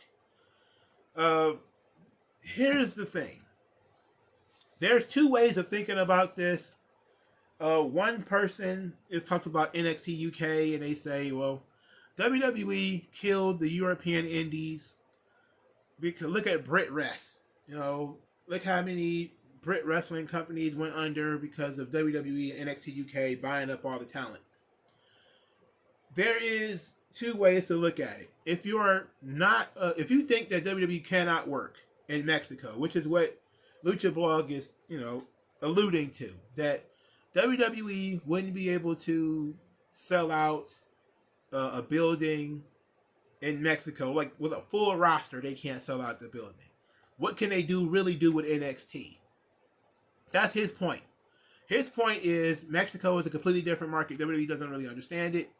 But here's the thing. They never fully invested in any of these places before. What Triple H is talking about in his global expansion is actually investing in these markets. WWE runs in these markets, but they don't invest in these markets. They may pluck certain talent from these markets, but they have never made a concerted effort to really lay the ground, for these markets. There have been people who are saying that NXT Japan would never work. NXT Mexico would never work. They don't understand that they have never fully. And look, they don't need to be number one everywhere. Okay? They don't need to be number one. If they can get just a foothold in Japan, they will be okay. They could be the number 8 wrestling promotion in Japan. That's perfectly fine. When you build a McDonald's in a place, it is not under the idea that McDonald's, because it's the number 1 fast food chain in the world, that it's going to be number 1 in every country individually. All right? That's the problem. There's still going to be local areas that do better. That's like if you go down south, McDonald's isn't the number 1 restaurant. There's going to be Shoney's and Buc-ee's in some places, and there's going to be different restaurants that are more popular than McDonald's. But McDonald's is everywhere. And McDonald's has found a way to adapt so that they can exist everywhere. Just like if you can buy beer in certain McDonald's in other countries, you can't buy beer in McDonald's in the United States. Some McDonald's in other countries sell, mayonnaise packets with French fries or whatever the local customs are. You can adapt your, the McDonald's to your country. WWE can do the same thing. WWE does not have to run what they run on Monday Night Raw in NXT Mexico or NXT Japan. They don't have to do that. NXT Japan could be just like New Japan Strong. They have the ability to do that. They have the ability to run NXT Mexico like a Lucha Libre wrestling promotion. They have the ability to do that. The idea being that because they want to run SmackDown or Raw or whatever, they don't have to do that. It doesn't have to be, the Lucha Blog comparison is very weird anyway, because he's comparing AAA's biggest show of the year, which is Triple Mania, to WWE running virtually a house show in Mexico. That's really all. He's comparing those two things. That's not the same thing, okay? Let's talk when WWE decides to run WrestleMania in Mexico. Let's talk when they try to run a pay-per-view in Mexico. When they want to do a big budget show in Mexico, we'll see how they do. When they want to run a big budget show in Japan, let's see how they do. WWE running house shows in Japan and you saying, well, you typically typing on your computer that they don't have any market in Japan or whatever. It's like they have never tried to run anything in these markets that people would care about. These folks know that they're just house shows. They're just extra shows. That's what they know. They're still going to have some favoritism to the local market. There's still going to be New Japan and All Japan and all that kind of shit. It's still going to exist. That's the thing. It's still going to exist. Because everybody likes their local thing best. Some people don't like Walmart. They like going to their local mom and pop shop. All right? They'll go to their Walmart if they absolutely have to, but they prefer to go to their local market.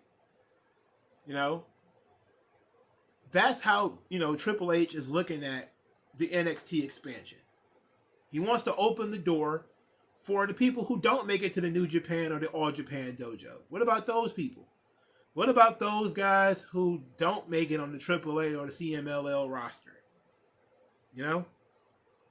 It's that simple. What about those guys? You know? And that's the way he's looking at it. He wants to have an NXT in every continent. And it's an interesting thing to do. But it's a weird situation because nobody is that protective about the United States, though. Like, the United States is an open market, but every other market should be closed. You know? Why would... It's okay for New Japan to have New Japan Strong and run in Florida and all that shit. They can have an American base. But oh, no.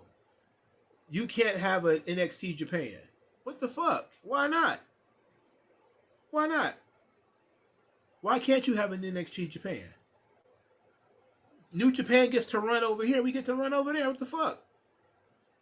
You get to have a brand over here. We get to have a brand over there. What are you scared of? What's the problem? Now, I know that the Japanese government probably going to be a little bit protectionist on that because they own a lot of the arenas and stuff like that. So I'm pretty sure they're going to be pretty protectionist. And if WWE, and I said it before, if they really wanted to get in, they didn't need to buy All Japan, which is what people would tell you. They tried to buy All Japan. They tried to buy Noah. They did. But if they just wanted to get a foothold in the door, they could have bought something even smaller than that. They could have bought Michinoku Pro. You know, they could have bought a smaller promotion and started from there. WWE has never really put any money into these other countries. They never really have. And that's the fear that I think that a lot of people have, that even if they are, and some people say that NXT UK wasn't successful. You know, some people will say NXT UK was a failure, yada, yada, yada, but it killed British wrestling. It didn't. You know, the arrival of NXT UK didn't kill British wrestling, of course. It took a lot of the top stars out of Europe, sure, but it didn't kill British wrestling because there's supposed to be other people there to take up the slack. You know, you're basically just saying we only had X amount of talent, but all that talent was gone now. It's like, well, no, that's not the case. If I take one out of the pool, another one's supposed to come in. That's how wrestling works. You know, I take away a tag team, you replace it by elevating a tag team. That's how you do things. That's the free market. And that's the problem that I have with this conversation is, look, I understand what Triple H is trying to do. I understand what he's trying to do. But these other people are so anti-free market. They think, you know, WWE should just stay in America and not go anywhere and let British wrestling, independent wrestling run. It's like, why? Why do they get to have, you know, that all to themselves? You can come to this country. WWE can't do anything about it.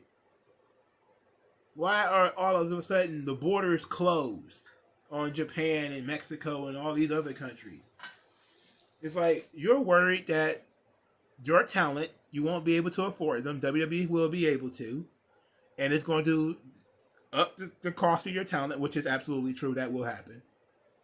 It just will happen. You know, if you increase, WWE comes into the marketplace.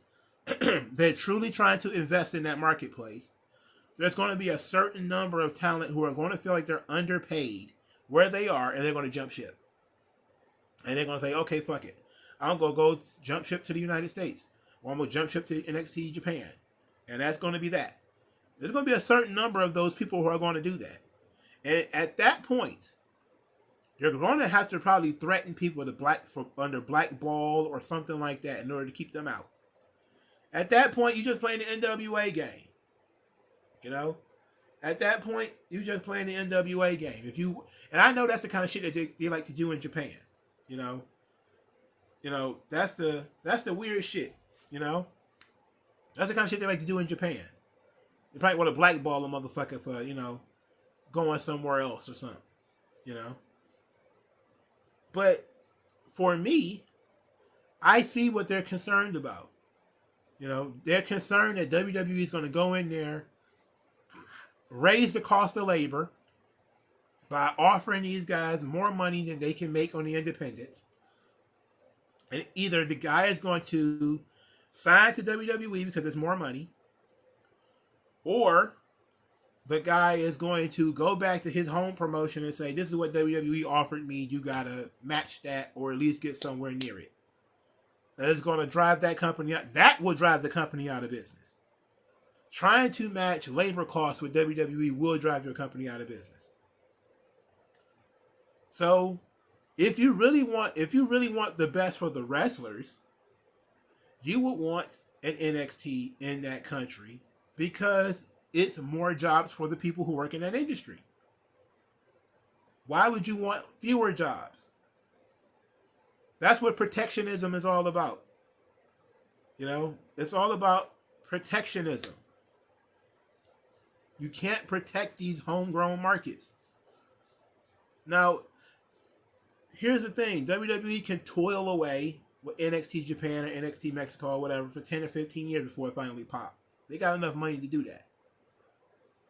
But ultimately, a lot of people are just afraid that WWE is going to actually put some money into some effort into this. There's no guarantee they're going to be successful. But today's stars are not tomorrow's stars. And there's a lot of guys sitting in some mid-card somewhere that you're not paying attention to. And if they get the right push under the right circumstances with the WWE machine behind them, they could be something. You know? So that's interesting. Now I'm going to start looking at the comment section. I wasn't looking at the comment section all this time. Let's see. Wait a minute. My bad. Been getting it. They'll likely take a booker from AAA, Conan, or CMLL to run things there. They're not going to take Conan. Conan's not going to do it. Plus Conan talks too much. You know, they definitely not going to want to do that. Eric Mack says, we want American wrestling, not silly Golden Crown shows or whatever. It's all fluff for no reason. I don't want a global wrestling company. WWE is already global. Vegeta Lover already answered that question, but yeah, it's already global. But the problem is, the WWE as it's global right now is one size fits all. You know, everybody gets the same Raw, the same SmackDown, the same WrestleMania, the same everything.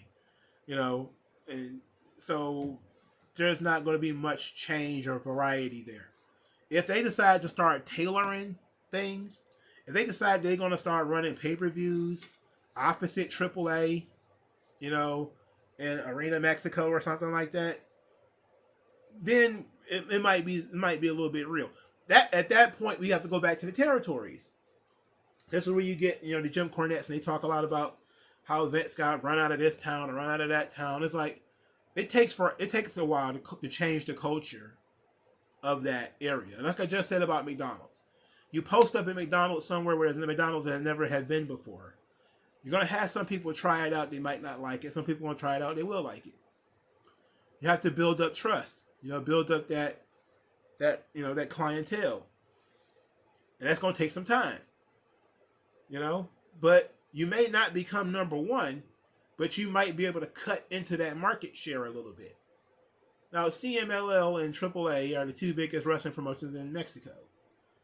WWE is likely not going to be able to change that overnight. But if they can get NXT Mexico to be number 3, then that's a hell of a lot more money coming out of Mexico than it was a few years prior. Same thing with Japan. Maybe they can't be number 1. Maybe they have to be number 4. But they'll be fine with that. You know, they will be able to tailor NXT Japan to the Japanese audience. What does the Japanese audience like? You know, those audiences can be a little bit different. You know, they like WWE, but they like their New Japan too. And you can't change it. You can't change the people who like New Japan. Like, you can't change the people who love AAA. You can't change it. You can't force those people. You couldn't force the people who were diehard Mid-South Wrestling, Bill Watts. You couldn't change those people. You couldn't change the people who were diehard Jim Crockett Promotions. You couldn't change those people. Only thing you could do is offer them an alternative. All right? It's the same thing Tony Khan is doing to WWE right now. You can't force people who watch WWE to watch AEW. The only thing you can do is put a product out there and hopefully people will come and find it. You might get some people sampling it here and there. They may like it a little bit, they may not. Some people will sample it, hate it, never come back to it. Some people will sample it, like it, and stick around. But ultimately, all you're doing is offering an alternative. That's all Triple H is talking about. It's offering an alternative. Creating brands so that, it's almost like a democratic way where you will get these different talents in these different countries, like NXT Africa, NXT Uruguay, or whatever, and sending the best of those people to WWE. Having the opportunity to see a local hero on television. Maybe, the first Chilean main eventer of WrestleMania may come out of NXT South America. Well, I don't know. Shit, I don't have a crystal ball. I can't tell you that. Maybe he'll never get off the ground. But that's his vision. That's his plan. That's his goal. And if he's got the money to go out there and try to do it, it could be weird. It could get weird, man. Let's see. WG Field, British wrestling killed itself with all the speaking out stuff. Yeah. All the dudes fucking underage girls. How about that? All the people snitching on each other. Weird shit y'all doing. Canceling each other over transphobia and dumb shit like that. Yeah, there's a lot of stuff going on in British wrestling. It's just real unfortunate people think that way. Darren Gordon Hill says flood globalism. Yeah, I would look at, I think our definition of globalism will be different. I'm not a one world government kind of guy, but every company should try to make as much money as possible, and through that means going global. WG Phil, how would a Japanese wrestler rather do senseless death matches for 20 years or do safe matches? I wonder what young Japanese wrestler would pick. Yeah, and I think that most of the young Japanese wrestlers, what they would try to do is get into whatever promotion they grew up watching. Like, there's probably going to be some guys who went to the New Japan dojo and they're not going to make it. Maybe they washed out. Maybe they got injured or something like that. And then NXT is just there to catch them. You get enough of those people, you could change the entire business in Japan by just promoting people that, that escaped that system. It's the same thing that AEW is doing right now with WWE. It's the exact same thing. All you gotta do is look at it from a different perspective. Guys like Miro, Andrade, Malachi Black, Ty Conti, Ruby Soho, Paige, Tony Storm, people who slipped through WWE's fingertips for whatever reason, one reason or another. Right? They escaped WWE and found a safe place in AEW. The Iconics, left WWE. They got fired. They landed in Impact. You give people options. They don't have to leave the business. They don't have to go and work in a hot dog stand or some shit. I don't understand why people are against that. They're upset because they think that this is going to mean global domination. It's like, that doesn't mean anything. There is a McDonald's pretty much everywhere. But McDonald's isn't number one everywhere. It doesn't have to be. It just has to exist in that place and have a presence in that place. That's all it needs. Plant their little flag here, and who knows how it goes from there. Coming out to Tim's Free Mind. I think I've heard of Tim's. I don't think I've ever heard of Free Mind though. Vegeta Lover. It might take 10 years. It might take 15. It might take 20. We'll never know. We don't know until they try it. WG Phil, it's hilarious that people wanted Trips as the creative and now they're whining he's trying to expand. He's always been trying to expand. That's the crazy thing about it. is that Triple H has been talking about expanding NXT for like 10 years. He's been talking about this shit forever. He was talking about expanding NXT before they had their first $1 million gate. He was talking about expanding NXT. Wanting to run. That's why he kept saying stuff like NXT is our legitimate third brand. Because that's what he wanted it to be. You know? That's really what he wanted. He wanted NXT. He wanted Performance Center everywhere. You know? He wants to take Vince's vision. You know, Vince's vision was going national. His vision is he want to go global. But Vince didn't want to keep throwing money into the fucking money pit that is NXT. NXT's a fucking money pit. How long is it going to take before NXT starts turning a profit? You know? And I'm talking net profit. And by that I mean, how much money did WWE waste on NXT before NXT got a TV deal? And then the TV deal, it's probably fits their budget, but it probably hasn't made the money back that they spent all on this thing yet. You know? Because there were years and years and years of NXT where that shit didn't make a dime. Alright? I'm talking it was WNBA territory. You know, where it was just basically a liability. And I'm sure Vince was like, look, we need it for the future, so we're not going to get rid of it. But it's wild to think of it now. It's wild to think of it now. Kind of scary, actually, if you think about it. That it grew. It took a while. It took 7 or 8 years. Good, consistent, you know, being able to run its own shows, but still have a home base in Full Sail. Good roster, good events, and still even Black and Gold NXT at its height could barely run on its own. They were still doing their biggest numbers in terms of pay-per-views and stuff like that when they were running same weekend as big shows on the main roster. It's going to take some time. What Triple H is saying is, look, I got time. I'm going to plant the flag in NXT UK or NXT Europe. I'm going to plant the flag in Japan. I'm going to plant the flag in Mexico and everywhere else. And somebody else is going to have to pick it up and carry it, though, because he's probably not going to be around to do it. You know, the guy's in his 50s. He's got a pacemaker on his chest. He's not going to be the guy that's going to dominate you.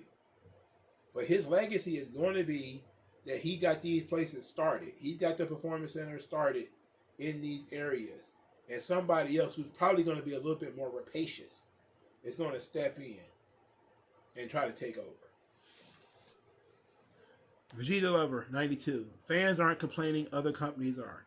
But it's not just that, it's also the fans of those other companies. You know? There's a lot of people, like Lucha Blog is a huge fan of again, Lucha Libre, Mexican pro wrestling. He doesn't think WWE can come down there and do business in Mexico, or at least saying they're not strong enough in Mexico to do this right now. And I'll say they don't run the kind of wrestling that they don't run Lucha Libre. They just do WWE. That's what they do. Just imagine if they decided to do Lucha Libre. Just imagine if Triple H, who was far more likely to do it than Vince. Vince would probably try to go to Mexico and try to do WWE in Mexico and probably get rejected. Triple H is more likely to say, there are some luchadors out there. Probably they need a job. They got some experience. Get them a booker. You know, we're going to hold up in this little hole in the wall over here. We're going to put some resources in a performance center over there. And we're going to run Lucha Libre. That's what we're going to do. They're going to do all the high-flying, flippity-doo-dah shit in the world. They're going to do it all. And I ain't going to touch it. And then we'll see how it happens. Dominic Mysterio is not Lucha Libre. Technically, he's still training. It's only his second year in the business. But, no, they don't really run Lucha Libre. They only have one luchador. It's Rey Mysterio. You don't have any more luchadors. You know, like WWE doesn't run, and I would think WWE would be smart if they're trying to get into Japan, they shouldn't run Japanese pro wrestling in a traditional sense. They should run a women's promotion in Japan. That'll probably be their way in. A big budget women's promotion. That'll probably be their way into Japan.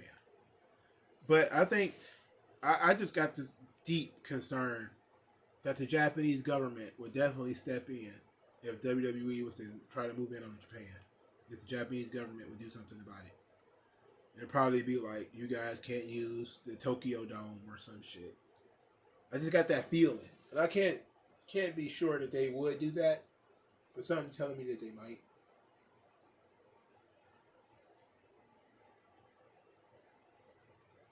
So, but it's an interesting subject. I didn't know WWE was running so close to Triple Mania, which is also a mistake because they're not running that month by themselves. Triple Mania is literally 2 weeks before their show in Arena, Mexico. So that being said, if you're gonna throw money on your biggest show of the year, you know that seems to be a smarter deal than going to WWE. You know, just go to Arena Mexico, buy a bunch of masks and fajitas or whatever, and let's do our thing. WWE would be in town in 2 weeks, but fuck it, we already had our wrestling field. We went to Arena Triple Mania 2 weeks before this, and plus we already know if you go to WWE Mexico, there's going to be certain people who are not going. So it's not like they're stacking those cards either. I ain't heard shit about WWE going to Mexico. Hell, I didn't even know they was going. So that should tell you right there that they're not marketing and promoting that shit. Not, you know, so everybody can see it. They're not doing a network special or anything like that, which WWE could do. Like, think about the power of the network. They could just wake up one day and decide we're going to do a pay-per-view in Mexico, and that's that. Who's going to stop them? You know, who's going to stop them? We're going to do a pay-per-view in Japan. You know, it is what it is.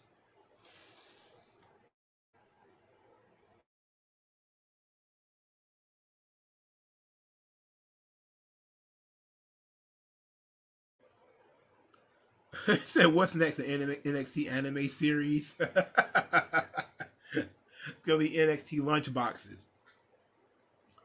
All right, the Divas Championship. This was an interesting thing. So, Maria Kanellis. I don't know why people talk to Maria. I have no idea why people talk to Maria, but they do. They continue to do that. It's a stupid thing to do. But talking to Maria,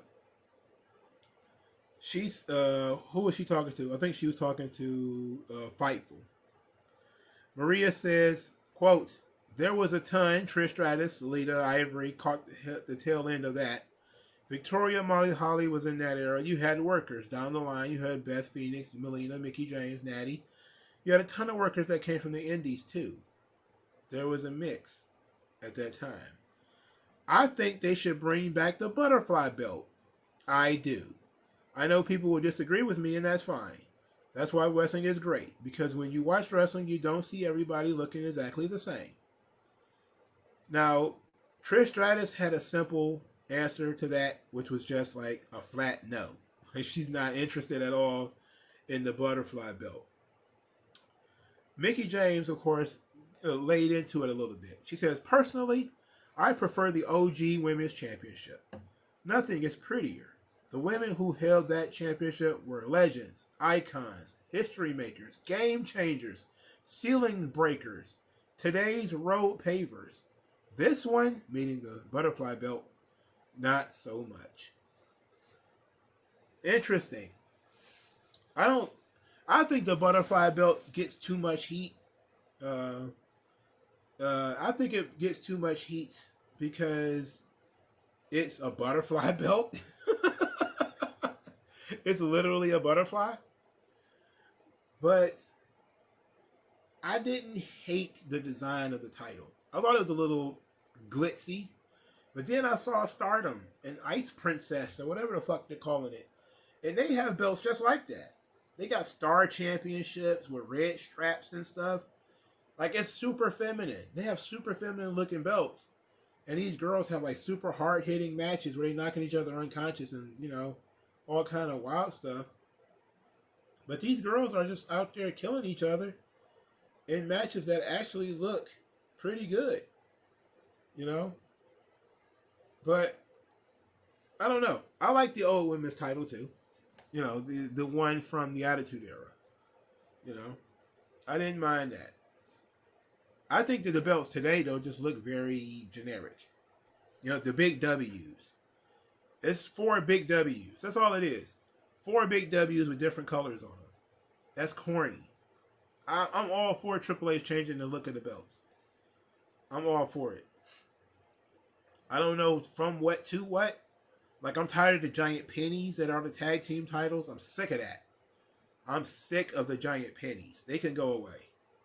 Those things suck. Alright? And I don't understand why the Raw Championship and the SmackDown Championship have to look the same anyway. I liked when those belts look different. You know, I heard that he's supposed to be doing these belts, you know, a little bit. I don't know when he's going to unveil the new belts, but they are definitely new belts coming from what I heard. And those new belts will sell out because the reason why WWE does replica titles is so they can fucking sell them. And every couple of years, they change the look of the belt so they can sell a new replica belt. So Triple H is not about to do anything that's going to counteract the business. I don't like the new U.S. belt. Don't waste it. The United States Championship is clean as fuck, though. It looks like a title dipset was created. It kind of does. And maybe that's why I'm kind of like, I don't know, man. But it's just like a big thing that says champion on it. Or the eagle. I mean, like, I don't know. Maybe it's the shape of it I don't really care for. Like, I want the titles to look a little bit bigger. I don't know. Like, I don't like the big circles, though. Like, the big circles are whack. Like, the big globe belt from the Attitude Era, I didn't really care for that. Lion 2012, what's up, man? How you doing? You been alright? Hope everything been going for you. Lion 2012, what's up? Oh, man? shit. Feedback, my bad. Again, making mistakes, rookie mistakes. It's an interesting scenario. I think they should rebrand the women's titles. I don't think that we should call them SmackDown Women's Title, Raw Women's Title. Like, there's no Raw Men's Title, no SmackDown Men's Title. You know, I think it should be called like the Women's Universal Championship and the Women's World Championship. Why not? Let's do that. Let's do WWE World Heavyweight Champion and WWE Universal Heavyweight Champion. That for you is not tied to SmackDown or Raw, and you can flip those titles as you wish. And the women's title could just be called the Women's World Championship, the WWE Women's World Title, or the WWE Women's Universal Championship. The big gold belt, I think that's a favorite among all people. But I couldn't see the design in the belt. Like, everything is one color. So, it's like, if you can see the belt, like, up close, it's beautiful. But from afar, it's just a big plate. You know? You can't really see, like, how specially crafted it's in the plate. It's just a big plate from a different. And I have vision problems, so I can't really see, like, the detail in that belt. That's why I like the belts that kind of pop. You know? Or the belts that are simple, like the Undisputed title. I love that belt. You know, it's a very simple title. I'm glad they didn't keep it long term, but I like that belt. I didn't like the oval shaped Intercontinental title though. I didn't care for that. I like the classic Intercontinental Championship with the middle plate and the other plates on the outside of it. That shit just looks fire. It just looks fire. I think Vince tried to get into minimalized marketing with the big W's, And that's the shit real corny. It's not good. The shit's whack. It's whack, Dunny. All right. Let's see if we can move on to the next subject, since the women's title didn't really quite work out. All right. So the last thing I have on my list is Fightful thinks that Swerve Strickland is a crossover star, or can be a crossover star.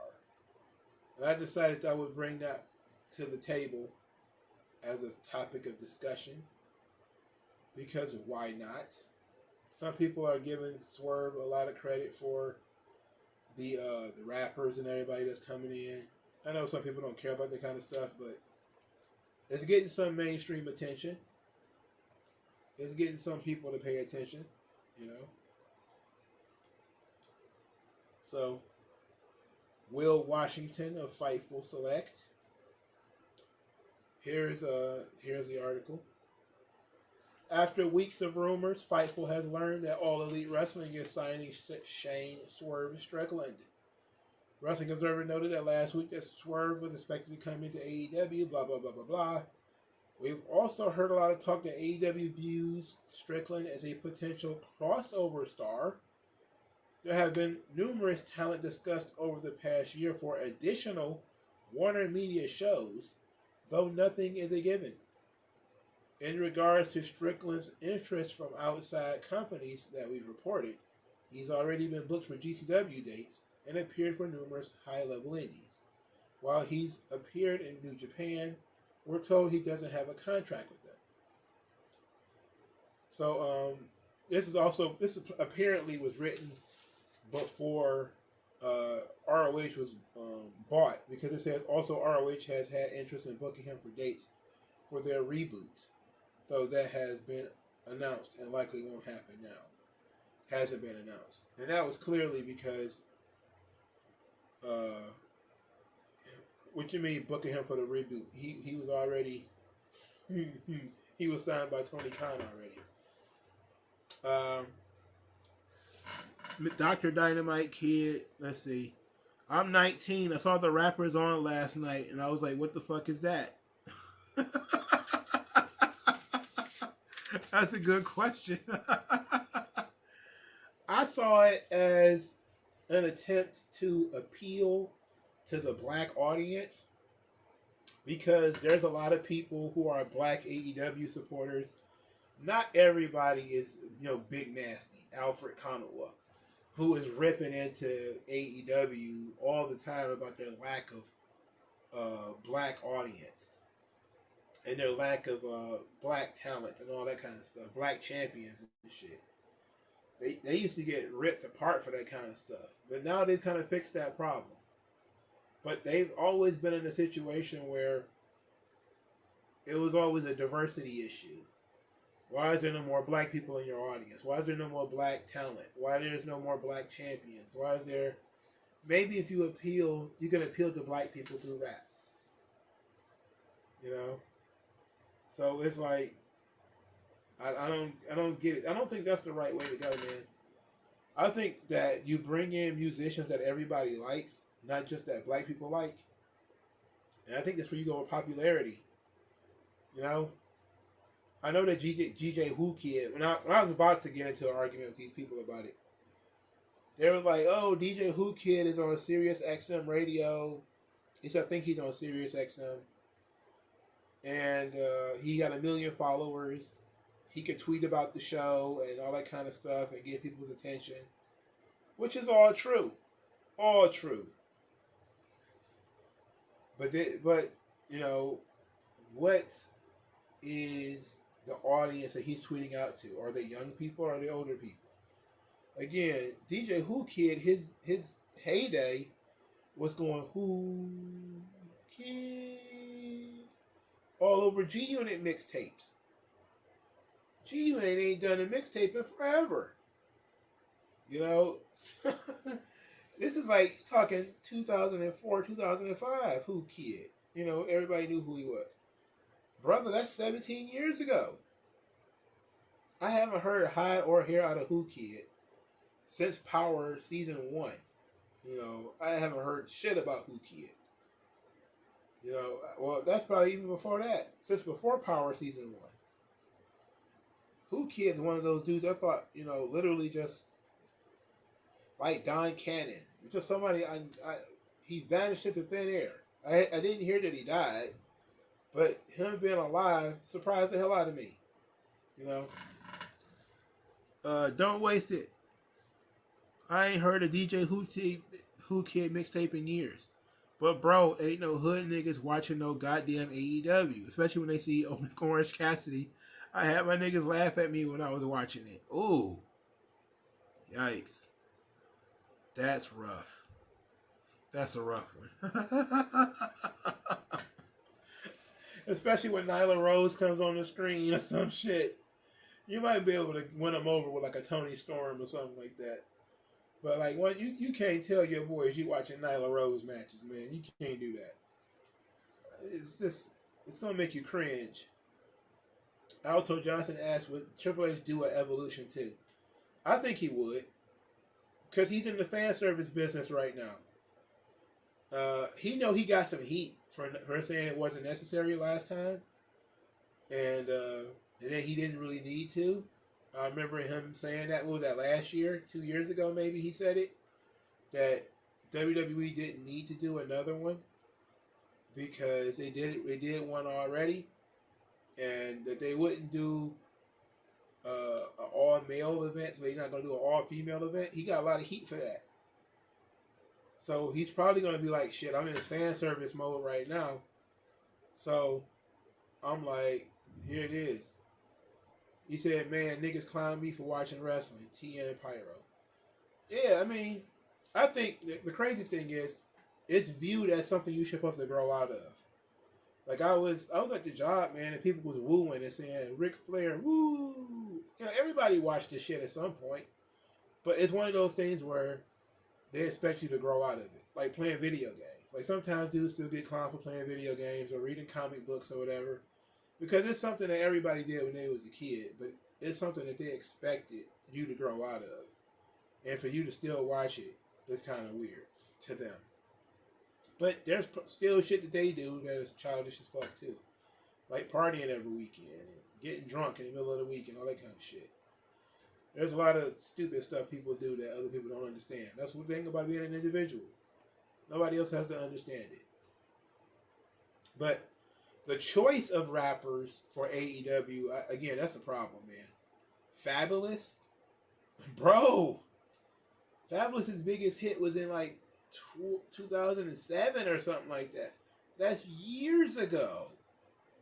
Like, you really reaching on that one. All right, you reaching hard. What are you gonna do about that? You gotta do something, bro. You gotta choose better rappers. And I'm not saying, you know, spin through the nose for Kodak Black or something like that, but you gotta do better than Trina, you know? Like, there's tons of female wrestling fans. Like, Cardi B tweets about wrestling. And she tweeted about AEW, which was interesting, you know? Like, she was tweeting about AEW when Trina was on there. Like, that really got her to look and pay attention and everything. When she was mentioned, and I think in a Beth Phoenix promo, or not Beth Phoenix, but like a Becky Lynch promo or something like that, she knew about it and tweeted about it.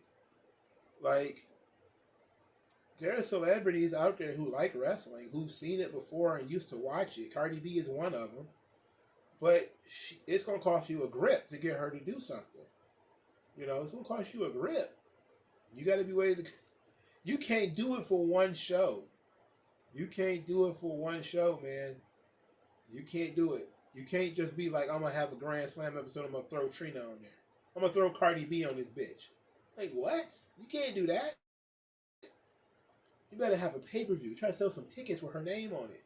You feel me? Say she's going to perform, and then maybe do something where she takes a bump or she kicks somebody or hits somebody. She throws a drop kick or something.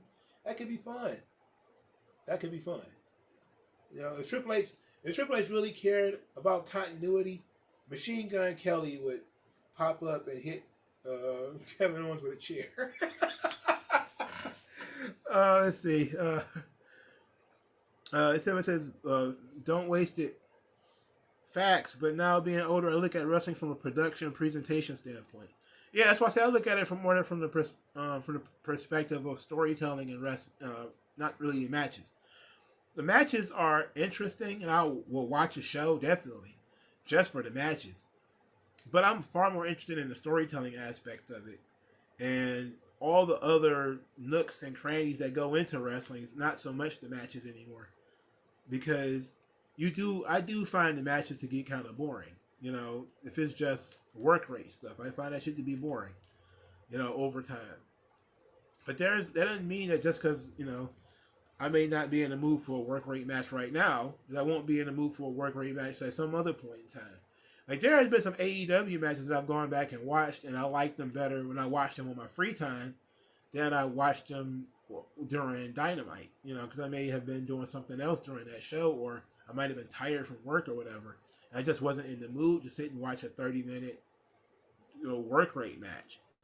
You know, but I'm definitely more interested in the storytelling and the characters. Vegeta Lover loves the streams. Thank you so much. I have fun doing these too. You know. Yeah, I love the storytelling and the characters, man. That's really what got me into RPG video games. Like, all my friends, they stopped playing like Final Fantasy and shit. Like after Final Fantasy 8, they were like, okay, well, we're done. You know, they played 7 and they played 8, and then they was like, okay, it's all Madden and NFL Live 2K or whatever after that. I was like, oh, there's got to be some other shit that's kind of like this. And I found Chrono Trigger, and I would find, Mario RPG and a bunch of other shit that was kind of similar. And I would just start playing that stuff and just liking it for the characters and liking it for the, the battle system. And they don't get it. They don't I don't want to sit here and get hit. It's like playing chess or checkers or something like that. You take a turn, they take a turn. I love that shit. And I love the characters and the storylines and stuff like that. So we just kind of grew differently. Oh shit! Somebody just asked me about MGTOW. Wait a minute. We'll have to get to that some other time. They will have to run at least half Lucha. I'm guessing you're talking about NXT Mexico. Why not full Lucha? Go full Lucha in Spanish with Spanish commentary, Spanish ring announcers, whole 9 yards. But, you can always teach people English. You can always have English commentary. If you need to have, say some idiot like me wants to watch NXT Mexico, they'll have English commentary for sure. Now, the wrestler would be in deep shit because say you graduate from NXT Mexico, now you got to come to the United States. Well, now you're expected to cut promos in English, which you never had to do before. So it's a different thing.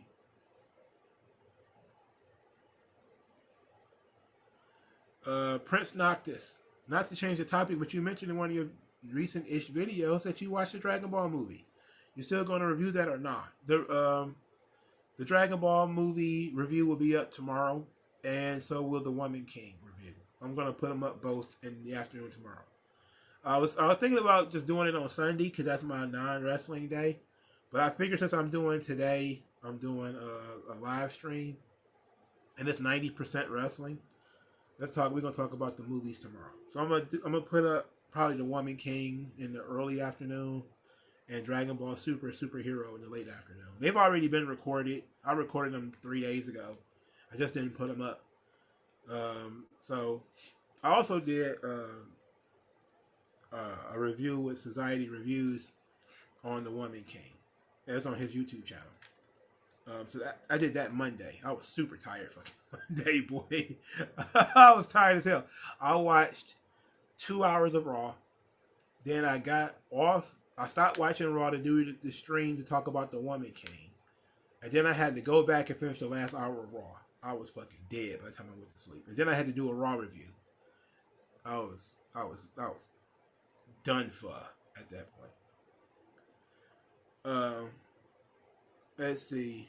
Do you play Elden Ring? No, I don't even play games anymore. I think I don't have a modern system. I still have a Nintendo, not Nintendo, Xbox 360, and it doesn't even open anymore. I can't get the thing to slide open. I would still play it if I could get the motherfucker to open up. Last time it had to I had to do secret knocks to get it to open up. It wouldn't fucking open for shit. I have enough money where I could probably go and buy like a PlayStation 4 or something like that. But I'm just I feel like I've gotten into cheaper hobbies that I enjoy more, which is like manga and anime and reading and shit. So whenever I got free moments, if I'm not thinking of a video to do or reviewing a video, I'm probably either trying to catch up on some anime that I didn't watch before, or I'm reading something. I just don't have time to play video games anymore. But besides Final Fantasy, I think it was 13. Man, that shit whooped my ass so bad. I don't think I finished that game. Ninja Gaiden too. There's a Ninja Gaiden on Xbox 360. I don't think I finished it. It whooped my ass so bad. Mentally, I was so fucked up playing Ninja Gaiden. That game was so fucking hard. I like playing hard games because they're very satisfying when you finally beat them. But for Christ's sake, that game was so fucking hard. I never finished Assassin's Creed either. That game was fucking hard, man. I don't know. I used to love harder games when I was a kid. But then I got older and I was like, fuck this. I gotta spend 90 hours on this shit. Fuck this. Just don't have the patience. As much as, and plus the storyline started to fall off. I think Kingdom Hearts might have been the last game I really was really into. And the Devil May Cry series. I love Devil May Cry. Oh, and Metal Gear. I love Metal Gear too. Yeah, Ninja Gaiden hard as fuck, man. I can't stand that fucking game, bro. That game hard as shit. I was like, man, what the fuck? I thought it was just me. I legit, because I used to be a Game Informer reader and all that kind of stuff, just to get a general idea about, how the game would go, who the developers were. And that's back when games journalism was actually good. But, they would tell you if a game was hard as fuck. But I was like, I like ninjas. Fuck this. I like ninjas, so I'm about to play this. I waited till the game dropped. I waited till it was used. I always buy my games used. And I went and copped it. I loved it. I loved playing Ninja Gaiden. It was fun as fuck. And then I just started getting stuck. All the time stuck. Fuck. This game is hard. This game is hard, bruh. Why is this game so hard? You jumping off the walls and shit. Just can't get nothing done. I'm like, oh, hell no. I'm not the kind of person that quits on games either. So I would just put the game to the side and start a new one. And then I'll come back to it when I'm less frustrated with it. Because I'm not a controller breaker or a game breaker. I grew up with people who would just break controllers and they'd break the CD because they're just that mad at it.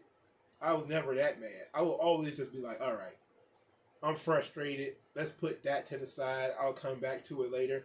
And usually that's how I would beat a game. I would play it, get stuck, get really mad, then put it to a side for a week, and then come back to it and be able to finish it. But Ninja Gaiden is one of those games, man, I didn't touch that game for a month at a time. The first Assassin's Creed, Vegeta Lover 92. That's the only one I've ever played. The first Assassin's Creed. And I didn't finish it. So I hate that I didn't finish it because I liked the game. I think my brother actually beat it. What happened with Assassin's Creed, it wasn't that the game was hard as much as I got the Batman games. I think it was Arkham Asylum. I got it around the same time. And it's similar because you sneaking around in the dark and everything. But I'm far more interested in Batman than I am in, killing Muslims or whatever the fuck I was killing in that other game. So I was kind of like, fuck it. I might as well be Batman for a little while. And that was my jam. That Arkham Asylum and Arkham City. No, it wasn't Gotham. It wasn't Arkham City. It was Arkham Asylum and the other one. I love those fucking games. Don't waste it. I just hate how first person shooters with with no story took over the industry, but then again, third person games with a good story and good mechanics always stand the test of time. I never got into first person shooters. One of the things that was always one of my weaknesses. Oh, it is Arkham City. Oh, okay, my bad. I've never been good at first person shooters. Ever since Doom on the computer, I always hated first person shooters. And that's what I had vision problems as a kid too.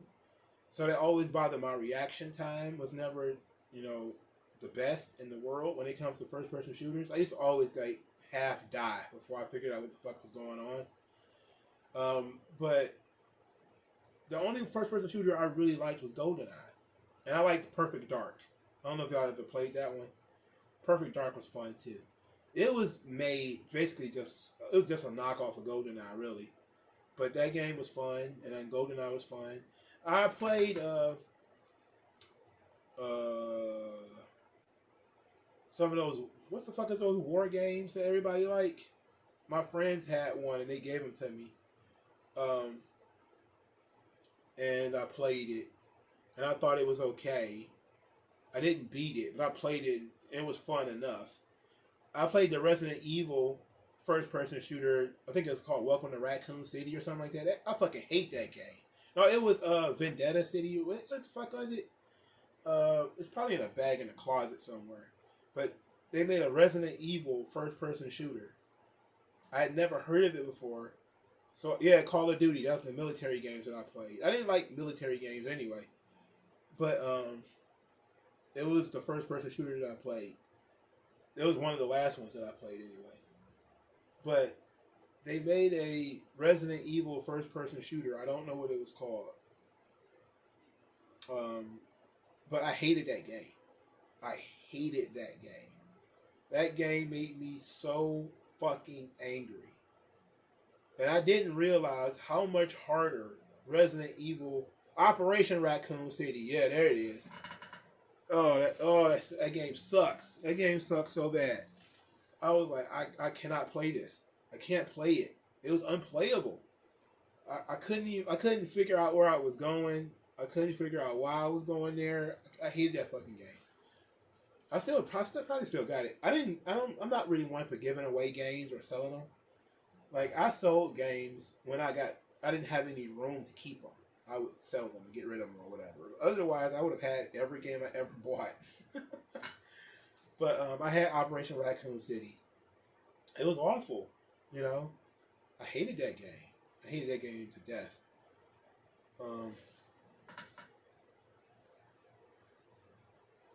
He said it was third-person, four-player co-op. If you meant that one. Operation Raccoon City.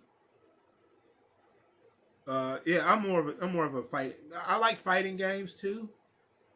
Dragon Ball, Budokai Tenkaichi. Yeah, I love the Dragon Ball fighting games. Those games were some of my favorites because I was a big fan of Dragon Ball. I like Dragon Ball Sagas too, but I didn't like it as much as I like the fighting games. My brothers were really into fighting games. I was more of just Street Fighter and Mortal Kombat and Dragon Ball as fighting games, but they were into Soul Calibur. I can never really rock with Soul Calibur. Yeah, we talked about the Divas title, I don't know, about 20 minutes ago or something like that.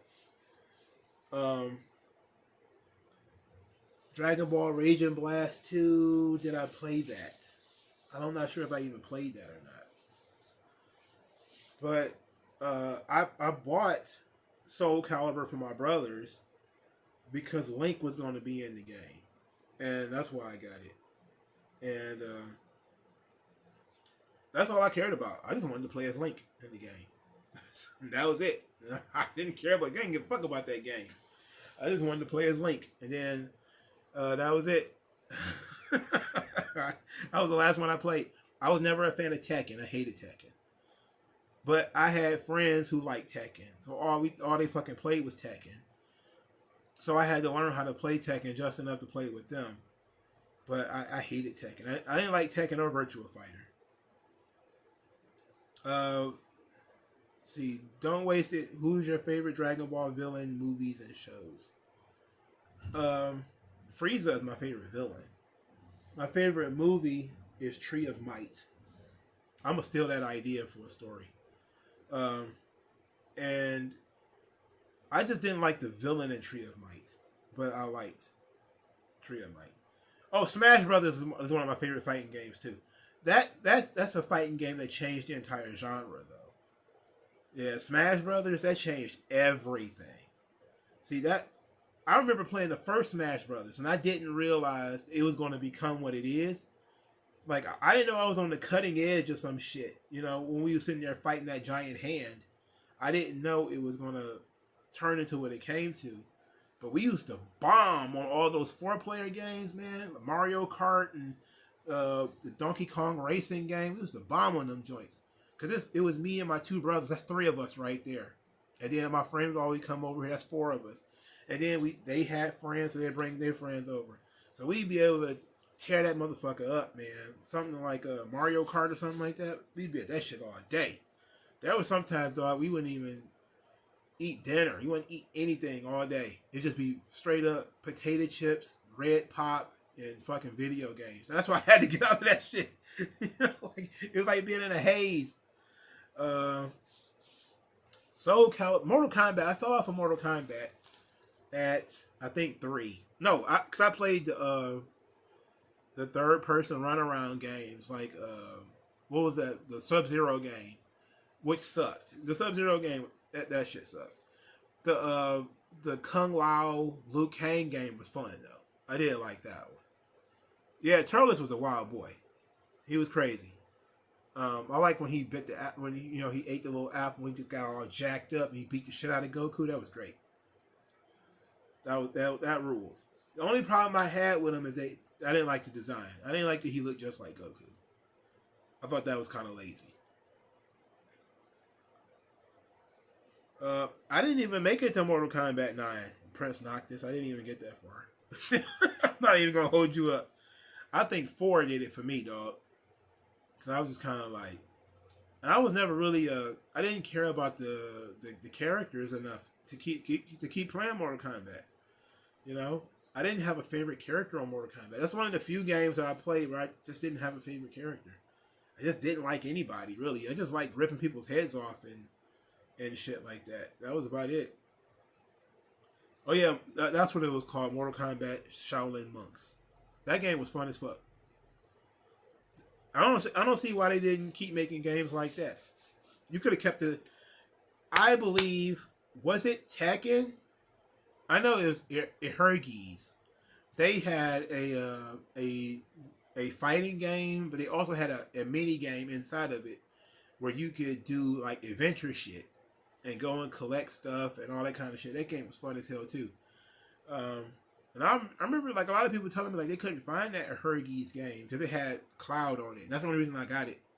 Because I was like, oh, Cloud is on this game. I never finished the mini game part because that shit was hard. It was hard. Vegeta Lover 92. Kid Buu is my favorite villain. Broly is my favorite movie. Obviously, Vegeta is my favorite character. Broly, the first movie was wild. You know, I didn't like Broly's motivations, but I liked the movie overall. I like the idea of him just being kind of nutty. But you could tell that Toriyama didn't write it or didn't have anything to do with it because this shit was like completely off base in terms of the canon and everything. Mortal Kombat 4 was ass. Yeah, it was. And I was kind of done with it after that. Yeah, I did a TN Pyro. I did a review of the newest Mortal Kombat movie. Tecmo Bowl, great video game, all-time classic. Yeah, I love Tecmo Bowl. It was a simple football game that you could play. It was very simple. Sometimes I think, the games, when they started getting complicated, it became a problem. Like, I find simple shit like Tetris and Pac-Man to be a really good challenge today. That's some shit you can download on your phone.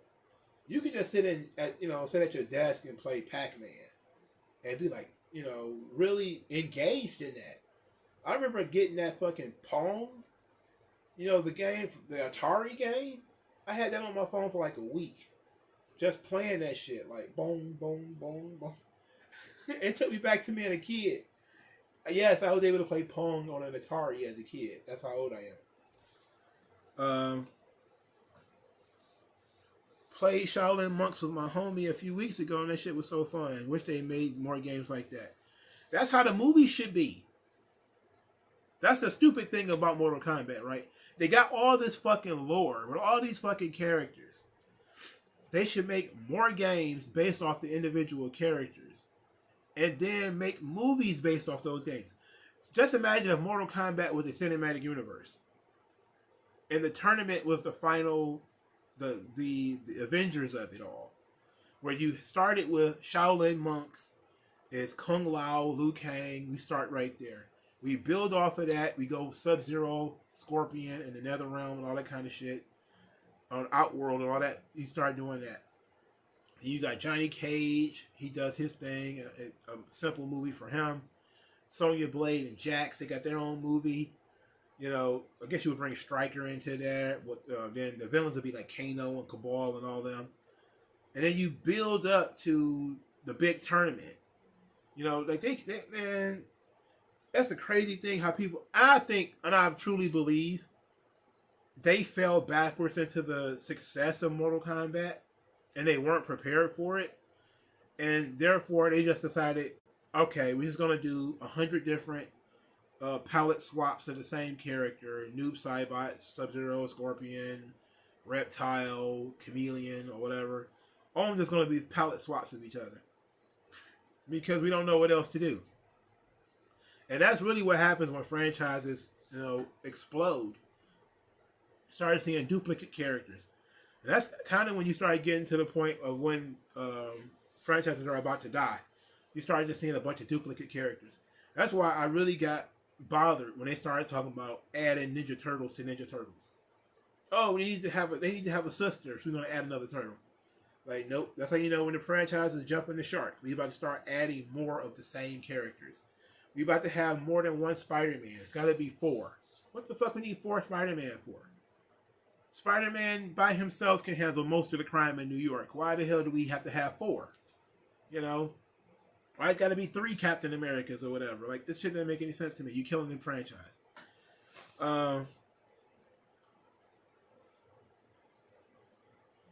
See, Print Gnostic says Tekken 4, 5, and 6 had the side mode that you're talking about. Yeah, I knew it was one of them that had it. Don't waste it. Way too many characters look exactly like Goku. Bardock, Turles, and Black. Well, that's because Black was Goku. So, and Bardock's his dad, so of course he looks like Goku. But it's just lazy. Like, there's no reason for Turles to look like Goku. You know, there's no reason for him to look like that. So, that's the only thing about it I don't like. Otherwise, I love Tree of Might. It's tremendous. It's a simple story. Really simple. Great story. Simple as fuck. You know, that's the good thing about Dragon Ball. Dragon Ball doesn't try to fuck you up with overly complex plots. And then when they do try to do overly complex plots, Toriyama steam comes out of his ears, and that shit just falls apart. You know, like, who is Goku Black? Like, that's not even a Dragon Ball thing. When I saw that, I was like, this is not going to turn out well. Toriyama is not that kind of guy. All right? He is not overly thinking about this. He's not going to come out here with this great big mystery. No, that shit's going to fall apart. And that's exactly what happened. It fell apart. He's like, okay, he wrote himself into a corner. Even though I know he wasn't writing those episodes.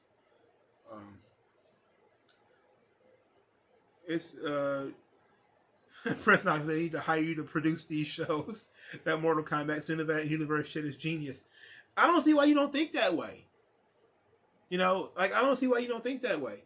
Like, if you have a franchise where you have all these different characters and you can't possibly get all of the characters to fit in one movie, you know, but they are intriguing characters with intriguing storylines, why not introduce that shit? You know, like, all right, fuck it. We're just going to do they have tried numerous different kinds of Mortal Kombat live action stuff. They used to do those, like, what was that, like 5-minute TV shows before they took that whole damn network down. There was these like 5-minute shows. I think it was called Machina of Mortal Kombat, and that was actually not bad. But the episodes were not long. They were not long at all, and it was okay. But my thing was, okay, Marvel has showed everybody how to do this. You got all of these characters. You can't put them all in one movie. So what you do is you break it up. You look at who the main characters are in Mortal Kombat. What's the main storylines in Mortal Kombat? Okay, set up a system where there's 5 or 6 movies. You say, okay, Liu Kang is the main character. He's the main hero. So he has to have his own movie. They have fleshed out his story in the video games. And they fleshed out his own story because he has his own video game that he shares with Kung Lao. So Kung Lao is in the movie. And Liu Kang is the main character. Okay, great. Now that's just one, right? The biggest story in all of Mortal Kombat is Scorpion and Sub-Zero. You could tell that story without introducing any other characters. So you can tell that story. Then you got the story of like the Raiden, or no, I'm not sorry, not Raiden, but Sonya, Jax, Johnny Cage, all of them, what Cabal and the Black Dragons. That's its own story. That's 3 movies right there. You could tell, 3 movies right there. All you need to do, have one villain, Shang Tsung, pop up in all of these movies. And he's trying to recruit the villains or whatever. And you build up to it, and then in the last movie, the big Avengers-like movie, that's where you introduce Goro, that's where you introduce Shao Kahn and Shang Tsung and all of them. It'll be wild, man. You can have all the extra characters nobody cares about, like Noob Saibot and all that. You can kill all those characters off. Like, it'll be great. It'll be great. It might work better as a TV show, like a TV series, but it'll still work out great. You can't just sit around with this IP. And when I heard they rebooted the universe of Mortal Kombat, I'm like, there's no reason to ever reboot your universe if you are a fighting video game. I get why they did it, though, because they introduced all these characters and they lost track of them, and then they turned some of them into machines and all kind of dumb shit. So they're like, okay, well, what are we gonna do now? Let's reboot the universe. Crisis on Infinite Mortal Kombat, or whatever the fuck. Don't wish to say that would be absolutely crazy, but some of those solo characters will have to die to Shao Kahn. Kano is my guy, though. Yeah, see, here's the thing. They're gonna kill him anyway. Like, that's the thing. Like, in a Mortal Kombat movie, you're going to kill these characters anyway. So, giving them more time to flesh them out would make you care more about them getting killed. And really put over why these characters don't like each other. And you can even not kill them. Let's say Kano and the Black Dragons are defeated, and maybe they kill some ancillary characters, maybe they mutilate Cabal, that's why his face looks the way it does, or whatever. But they survived. And then they come back later, Kano with half a face and Cabal with no face or whatever. And you could rewrite the story that, all of that's because of Jax and Sonya and all that shit. And you could bring them back later. But it's just ways around this. You have to think about it, Prince Noctis, I remember Mortal Kombat 11, they purposely toned down the sexuality of his characters, which is interesting since they went more overboard with the gore. Yeah, see, that's the crazy thing, right? Mortal Kombat is okay with dicing people up, but you can't have boobs. Like, that's the stupidest shit in the world. It's so stupid. I hate that makes me hate modern video games. It really does. The World's Strongest is underrated. I actually didn't mind that movie. I didn't love it because it's Goku fighting a giant machine. I didn't love it, but it's not bad. I like the part with Piccolo with mind controls. That was cool. Man, Toriyama is a comedy writer, man. He's not a deep, let's write some well thought out, within canon kind of guy. He's like, oh, this is a great idea. Here, let's do this. Like, you're about to destroy the canon of this show, right? He's like, oh, well, too bad. And press enter. let's go. Let's sit back and think too much about this. Let's just do it. And I think he does. He guy's a fucking multi-millionaire. He's not doing this shit for the money.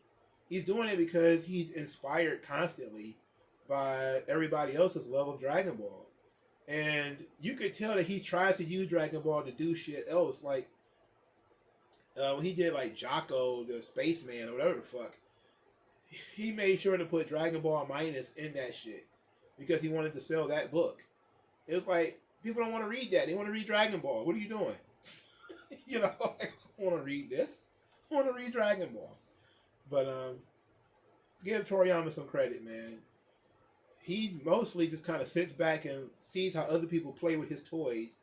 And then if he likes it, he'll go in and do his own thing. It's essentially a Stan Lee situation where, you know, he'll go tweak some shit here and there and he may fuck it up. But ultimately, people are going to be like, that's Toriyama. What are you doing? And that's it. You know, his Broly is now Broly. And to be quite honest, I like his Broly better than the original. You know, I like his I don't like his Bardock as much though. I think the original Bardock was pretty good because he seemed more like what a Saiyan would be, even though it wasn't what Toriyama wrote for Bardock to be. Because Bardock is supposed to be a scientist, but then he became generic Saiyan warrior, which, you know, you could have bitched about that, but he just decided to roll with it. Like, everybody likes this guy, fuck it, we're rolling with it. And that's what he wrote Bardock to be, generic Saiyan warrior. But, whatever. He just looks like Goku. No, Toriyama counteracts his own canon more than anybody. It's awful with that shit. That's why I say he's just playing around, man. He does this stuff because he knows everybody enjoys it.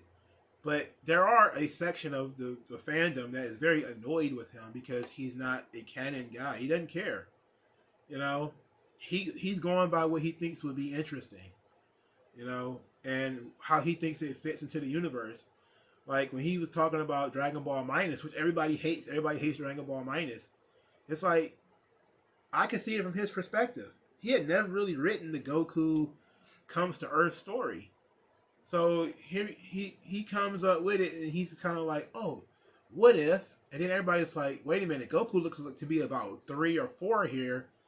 That's probably not the right idea, Toriyama. You might want to make him a little bit younger. Oh, no, it's okay, it's cool. It's like, no, it's not cool. You know, it's not, you know. Goku is a Superman story. Goku, you know, this is a toddler right here. He remembers his parents. That's not right. That's not right. He does it anyway, and then people just bitch about it, and there it is. He changed it anyway. He did what he wanted, and he's gonna keep doing it. So I can't be mad at him. You know, he's trying to make shit that wasn't canon. He's trying to make it fit. You know, he's trying to make everybody happy. That's what he's trying to do. He wants to add, because he knows that people will be more into it if he writes it. So he's going to write it, but he's going to put it in a way that he wants to put it. And once he does that, it's over with, you know, because everybody's going to be like, okay, Toriyama did this, so it is what it is. And that's pretty much how everybody accepts Dragon Ball now. Toriyama can write the most ridiculous shit in the world. And people will just be like, well, it was written by Toriyama, so I mean, what are you going to do about it? It was like that way with the Dragon Ball Super manga, where, you know, when Taro was doing his own thing, everybody was looking like, wait a minute, what are you doing? And then they'd be like, oh, Toriyama helped him write this. They'd be like, oh, okay. You'd be like, the most ridiculous shit in the world. But as long as you say Toriyama helped him write it, everybody'd be like, okay, well, I guess so. You know, if I was Taro, I'd just hide behind Toriyama all the time. Don't Waste It. Quan Chi is heavily underrated. I don't know what's the story of Quan Chi. I think they told it in that Sub-Zero video game with him and Shinnok and all them. I don't really find the elder guys to be too intriguing as characters. That's kind of when I started getting kind of weird on the whole Mortal Kombat thing. But you could make those characters interesting, you know. In terms of their storylines and stuff like that, you can make them very interesting. It's gonna be kind of hard though. And then they did that whole thing where they killed off everybody. Like, why would you do that? They killed off Liu Kang. I think Mortal Kombat might be the only fucking franchise that was stupid enough to kill off its own main characters in the middle of the story. Stupid. A stupid move. Turn him into a zombie. For what? He wasn't interesting enough as a Bruce Lee analog. We had to kill him off and turn him into a zombie. That was dumb. Prince Noctis. I think Melina is one of the most interesting villains. I like Melina, you know, and I think her story is one that definitely could be brought to TV. There is that victim narrative that goes with Melina. She got that poison ivy effect where people just kind of attach themselves to Melina because they think they feel bad for her. I was kind of like, well, that's not the right thing to do, but they do it anyway. But the Melina Katana story is it's another good one you can make a movie out of. You know, the whole thing with Sindel and her being brainwashed and how it changed her personality and all that kind of stuff. Melina took that mask off. She got the Baraka face. That ain't fun. That ain't fun at all. And I was so far out of the loop on Mortal Kombat that I didn't even notice that she was supposed to be the same kind of creature as Baraka. So I remember when I first saw the face, I was like, what's going on here? And then I think, did they retcon it to her being the same kind of thing as Baraka? Because I'm pretty sure that's not how she was created at first. I think she was just ugly at first. I think they retconned her into being whatever kind of creature Baraka is.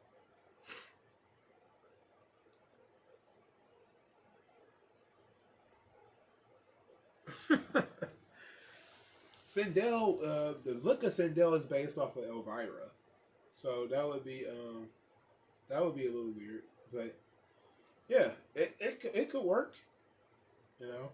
Zombie Liu Kang with the chains, and Melina could be a sympathetic character if she wasn't so mentally unstable. Sindel would get her cheeks clapped. I don't care how old she is. That's the last thing I need is for somebody to write a Shao Kahn Sindel sex scene. I don't want to deal with that. And you know they do it with today's modern writers. How can we be more perverted? Yeah, isn't Baraka's Tartan? Isn't Melina the same thing? She's the same thing, right? I think they retconned her into being the same thing, didn't they? I'm not sure if she was originally created that way because I'm not up on my Mortal Kombat lore like I should be. I played enough of the games to know what I'm talking about, but I haven't delved that deeply into it. I'm not a lore master for Mortal Kombat. Like, I don't know what that giant thing with the wings is. I have no idea what the fuck that thing is. Oh, they said it made a Halo sex scene with Master Chief, so nothing is off the table. Wait till they get a load of Metroid. It's gonna be some alien smashing Samus behind a storage bin or some shit. Just because they might find it titillating.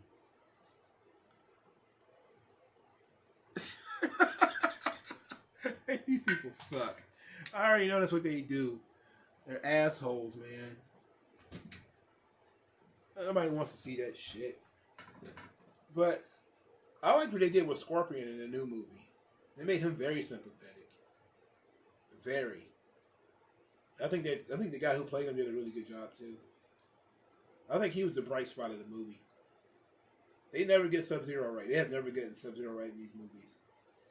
Because they're not sure which one that he is or why he is that one.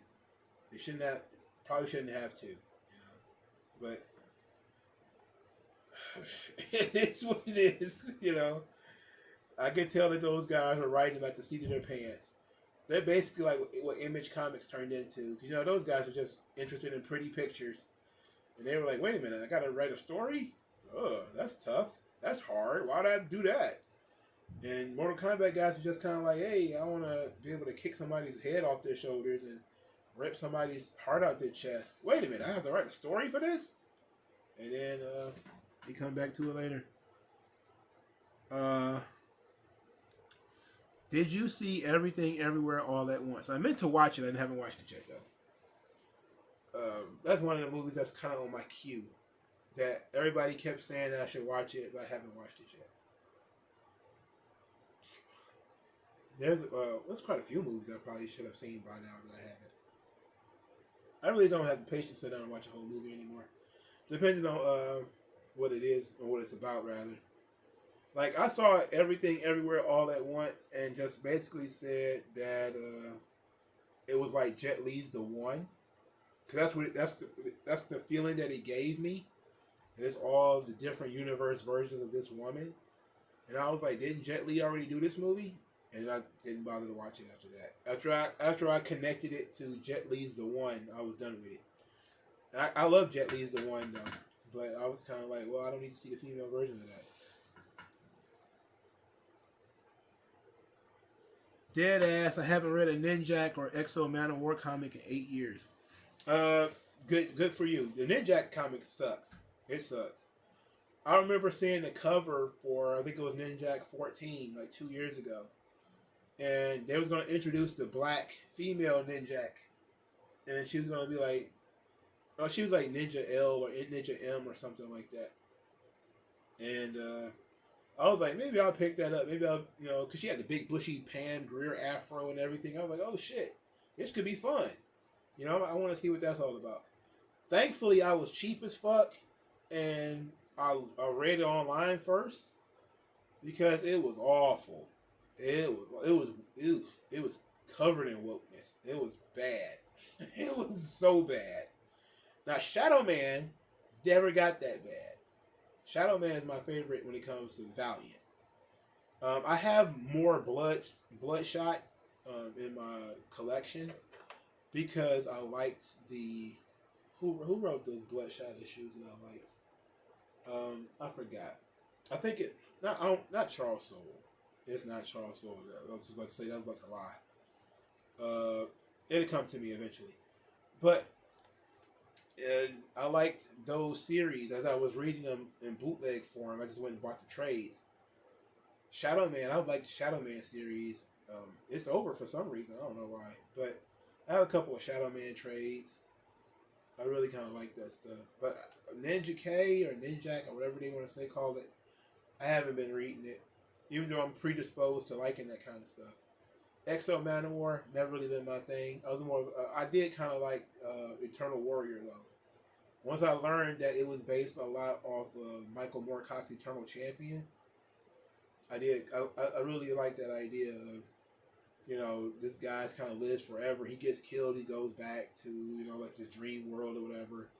And then he just kind of starts over, in a different timeline.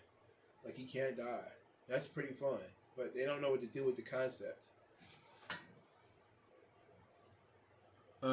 Prince Noctis, have you been keeping up with the Marvel television universe, Loki, She-Hulk, etc.? Absolutely not. Absolutely not. I can't stand Marvel TV. I tried watching Moon Knight. I watched episode 1. I was not enticed to watch episode 2. Same thing with Miss Marvel. I watched episode 1. I was bored to tears by episode 1. It's not even that she's a bad character. It's just the episode is boring. It's super boring. I think Miss Marvel probably would have been better off as a movie than a TV show because it wasn't enough material there for her to carry, a bunch of episodes. I think they should have just did a movie. And plus, trying to make her a mutant, stupid. They should have done that. Do you think Nash Carter should get his job back? Wesley is nothing without him.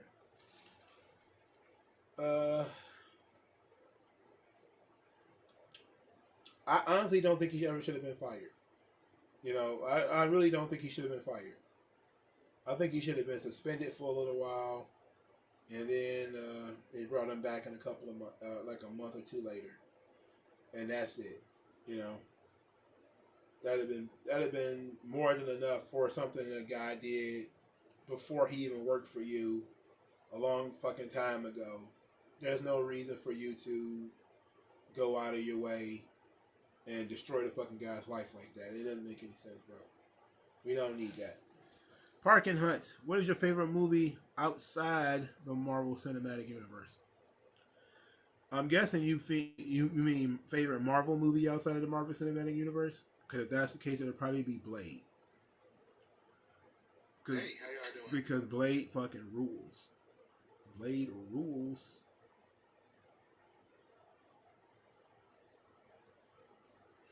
Moon Knight and Hawkeye was good. Is it?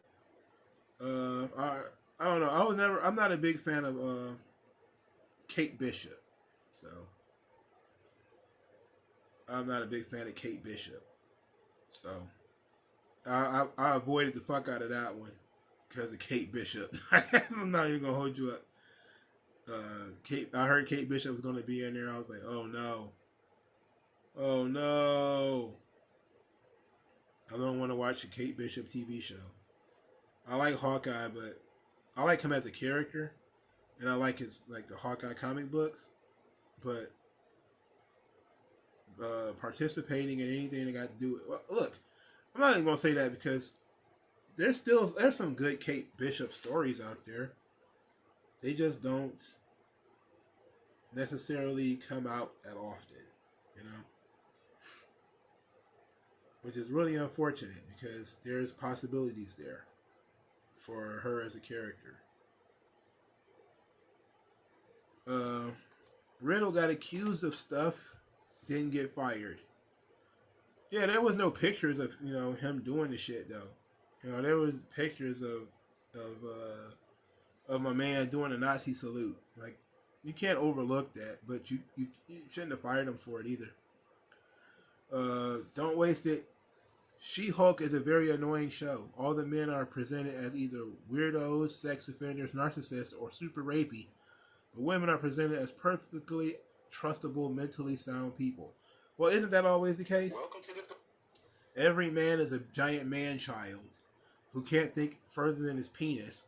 And all the girls are basically mommy wives who have to carry him through life. It's stupid. It's stupid. It's a stupid trope, and I cannot stand it. I can't stand it.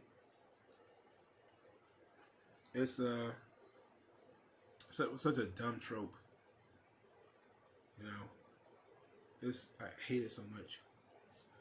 Kate Bishop's actor could easily get this work though, and Moon Knight is honestly great. Is Kate Bishop annoying in the show? That's what I want to know. Who is going to be the first people released by Noseman?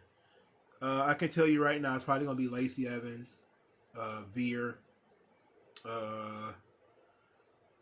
probably a bunch of people that he's not using and not bothering to look at. Dana Brooke, Reggie, those kinds of people. They're probably, because they're safe cuts, Nobody's going to cry because Reggie got fired, right? So he's probably going to go ahead and cut them. Even though Reggie's probably better off being sent to NXT, because Reggie got something in terms of his athleticism. That brother is athletic as hell, man. And it would be great for him to honestly be able to finish out or at least get an opportunity with his career, But they don't. If he's just not getting it, I don't know what more you can do, So, but he's in an interesting situation, I think. Define annoying. Well, Kate Bishop in the comic books is annoying as fuck because she constantly is correcting Clint, constantly telling him when he's wrong and being snarky and shit. Kind of person is she the kind of person you wouldn't want to be around? Let's put it like that, because that's kind of how she comes across in the comics. Sometimes she comes across like a person I don't want around. Like, I don't want you around. I don't want you around me. So I definitely don't want to watch you on TV. Kate's awkward in the show because she's super inexperienced, so it's kind of like funny to see that. Yeah, you could put Reggie in a tag team. Like, why they won't do that, I have no idea why they won't do that. But there's a guy out there somewhere, no doubt, that need a tag team partner. And Reggie's like, hey, what about me? You know, Reggie's perfect for that. You know, to get his feet wet, you know, so that he can try to figure out how to really do this stuff. Hell, he might have been great in the Maximum Male Model role. Who knows?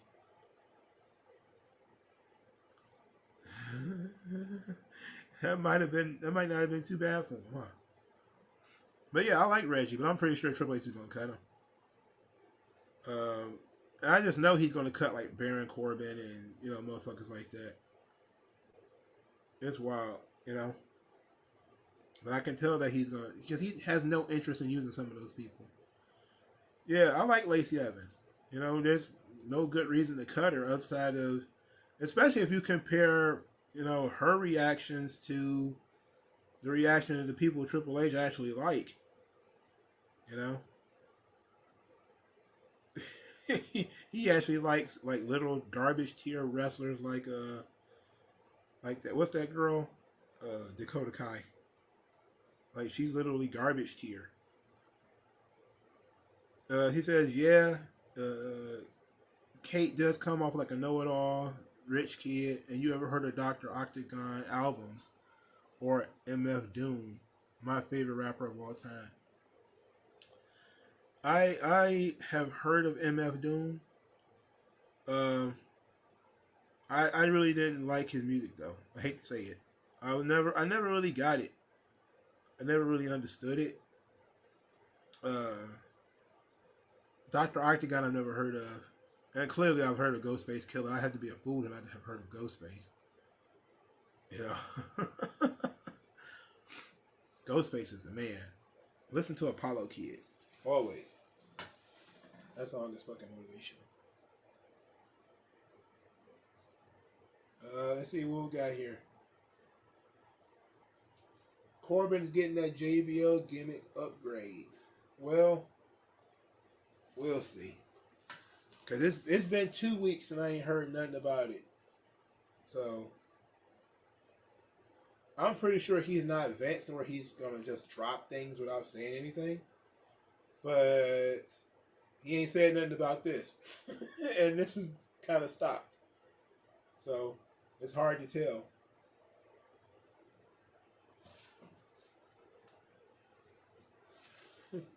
These raps is like, that's definitely a Ghostface line right there.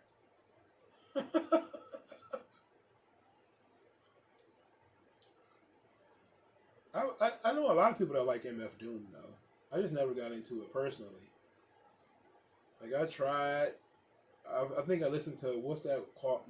Food. I listened to it. But I just never got into it personally.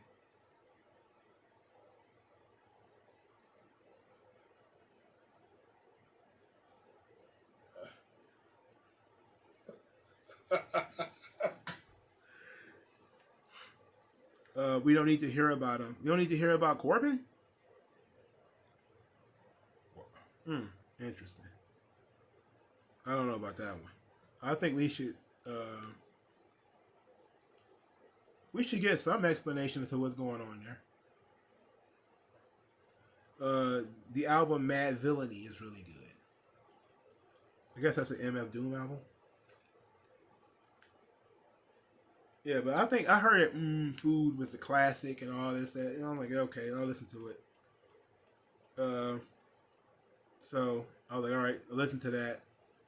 And I was like, I don't know. It didn't stick with me. But there was one particular beat that stuck with me. Let me try to remember what that song is.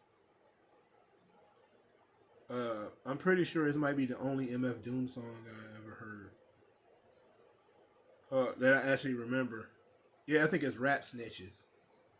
I think that's the beat. Rap Snitch Knishes. I have not heard of it. I think that's might be that's the one like beat that I heard. New York dudes love Doom. I bet they do. He's from like England or something like that, isn't he?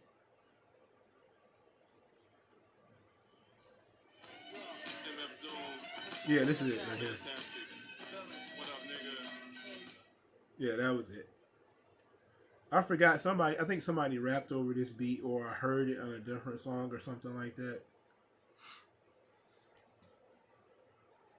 I really do want Nikita Lyons to become a star. She's amazing. I got Triple H not going to push her. I feel like very sadness. Nikita Lyons is very entertaining. I think that people are being overly critical of Nikita Lyons. Because she's so popular right now for her physical look, that people are trying to bring her down. It sucks that we see that, but it's also the whole she's right wing shit that they're trying to bring her down. But she also still got some work to do. She's very young, I think that she'll become a superstar if they give her the right push and let her do her.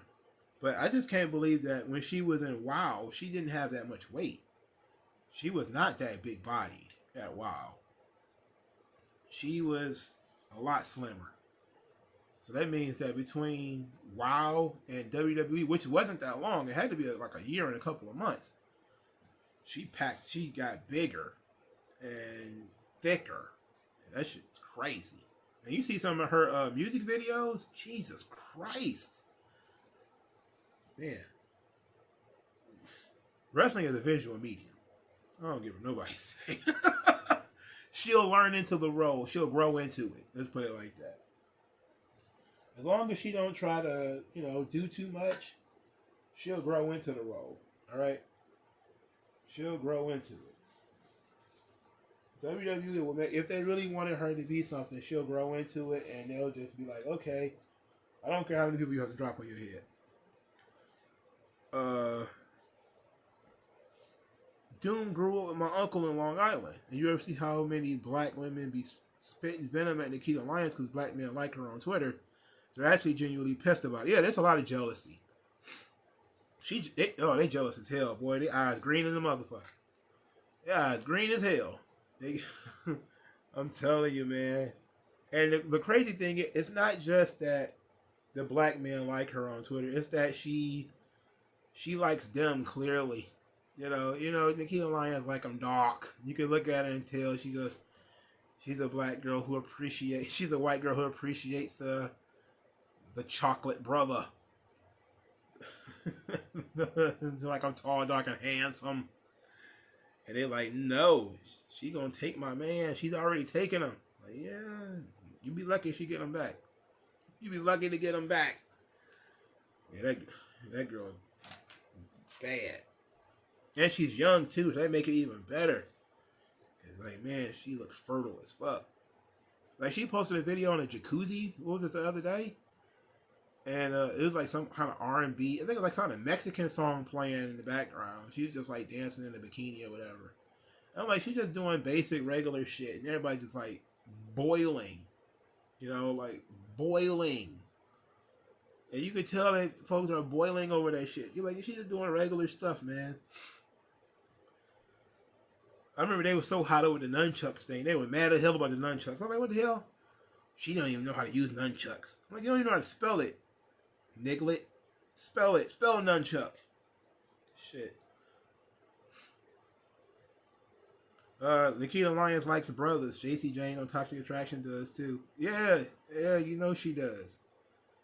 I think JC Jane's from like New Jersey or something like that. So yeah, she definitely does. She likes the brothers. She likes the homeboys. So that shit was great, man. I could tell. I bet you Nikita Lyons, all her boyfriends been black. I bet you they have, man. Probably the weirdest black dudes in the world too. I'll take Gigi Dolan over JC Jane. I don't know. Gigi's a little bit pale for me. She's thick though. And she's in much better shape than when she was Tampon Girl on the Independents. She looks like shit back then, but since she became Gigi Dolan, she actually looked pretty good. I like JC Jane. She's very sexy, but she's very girl next door sexy, not supermodel sexy. You know, like somebody like Mandy Rose is like so sexy you probably wouldn't even want to, sleep with her. You just want to look at her like a picture or something like that. You know, but somebody like JC Jane, man, you can go walking through the park with her and she feeding the ducks and shit. That's the kind of stuff you gotta have in your head when you fucking around with some of these chicks. Gigi was with Darby Allin. Jesus H Christ, they must have been doing meth together. That's the only way they be hanging out with each other. Yes, Gigi Dolan was Tampon Girl. Absolutely, that's the same girl. And I had to be very kind in my. Cause I hate Tampon Girl. I hate her so much. But when she came over to NXT, I was like, I'm going to be fair. And I'm going to forget that she was Tampon Girl. And then so many other people did too. They forgot she was Tampon Girl. But yeah, that's her. And people was wondering like that was going to affect her WWE career. I was like, are you crazy? Triple H don't even know that shit happened. You don't know that happened. You know, does he care? Man, you put some coil oil on Nikita Lyons anywhere, you gonna slip and fall off. That girl got curves on that motherfucker. She's sharp. Who the hell is Tampon Girl? Okay, so the story goes that Gigi Dolan, when she was on the Independents, she was trying to do a female version of the Joey Ryan spot with the grabbing of the crotch. So she did the Bronco Buster at first, with the coochie riding the chin or whatever, and then she took it from the next level where she took a tampon out of her tights and put it in somebody's mouth. So she was, it was, ugh. It was the single one of the grossest things in the world. Gigi Dolan used to kiss up on Kiera Hogan in the Indies under the name Priscilla Kelly. Yeah, that was her name, Priscilla Kelly. Kiera Hogan was a piece of work. That girl thick as peanut butter. I'm telling you, that girl bad. She gay as hell though. That's waste. What a waste. Kiana James is cute. I wouldn't say she's sexy though. Sexy, make your mouth dry. You like, God damn. Can I just touch the hem of your garment? You like, no. You start crying and shit. That's the kind of stuff we ain't talking about. The one with orange hair is Gigi. It's crazy. She's had the wild thing is she had orange hair on the Independents, and I didn't even know that. When I saw her as Tampon Girl, her hair was red. Then she changed it to orange. I guess just to escape the Tampon Girl stigma. she changed her hair color. But yeah, it was her. That crazy hair color shit was stuff they was doing on the Independents too. Shotzi's hair has always been green. People think WWE made them do that. It's like, no, they've been doing that shit forever. Lion met Kiera Hogan. That's nice. I'm glad she was cool, man. She seemed to be pretty cool. And I thought it was she got herself some heat in WWE though. Why do some? Because they do whatever it takes to survive. They have that survival instinct. They're gonna do weird shit. On the Independents, they do all kind of weird shit to live, man. Yeah, they do all kind of weird shit to get attention, because that's how the indies work. Like, I'd be so embarrassed if I was ever a part of some shit like the socially distanced match. I'd be so embarrassed to do that shit. Wrestling blow-up dolls and children and stuff. You'd be like, why did you do that? Why would you do that? But the crazy thing is, Tampon Girl, because she went to NXT, it kind of vanished into thin air. Like, nobody fucking remembers that it happened, except people who hate that she's Tampon Girl. People definitely forgot that it happened. Like, if Joey Ryan would have went to WWE, people still would remember the dick spot, though. Why would you tell me about a girl eating a tampon? Why would you tell me that? I don't need that information. What am I going to do with that? What am I going to do with that information? He's glad I never wanted to be a wrestler. Grew up idolizing some of the greats just to find out my thumb up someone's ass. Yeah, like I've heard so many crazy stories about wrestlers doing weird and gay shit in locker rooms, bro. And they think that stuff funny. People like, no, it ain't funny. It's weird, but locker room humor, I guess, is I don't know, but I guess I guess it was one of those you had to be there situations because I've heard some stories about stuff that was pretty gay, and I was like, nah, that's not funny. That ain't funny. JBL in the shower with Edge and all that kind of crazy shit. I'm like, nah, that ain't funny, bro. That ain't no joke. I'd have to kick his motherfucking ass. Oh, you met Ariana Grace too? Pretty nice. Oh, she's from that area. Lion 2012 beating all the NXT honeys. Ariana Grace is good looking. She looks like she could be a beauty queen. She got the type of look to her. Santino's daughter. Yeah, I'm surprised they didn't bring him in to do something with her. But I don't think they want her to be connected with that character. You know? And I don't think he wants to do the character anymore either. I mean, the guy's been around for a long time now. You know, when I saw him in TNA, he looked like a mob boss. He should probably go back to doing that. You know? He had like a rose in his pocket in front of his suit, and he was very dapper, very debonair. All that shit. I'm surprised he didn't stay in an Impact. I'm always surprised when I see somebody in Impact and they don't stay. Pebble got her tore her ACL or some shit. She can't even train right now. As far as I know, she's been hurt for a while. Yeah, she's an NXT house show act, and she's not even wrestling. I think she just cuts promos on NXT house shows. I think that's pretty much all she does. I think she's going to end up being in the office somewhere. She's probably not even going to make it to the ring. They're probably going to say, oh, well, she got injured in the ring and her career's over, and they're going to shuffle her off to do something else. She's probably going to be a trainer or some shit like that. Probably pay for her to go to college and call it a day. Oh, is she back?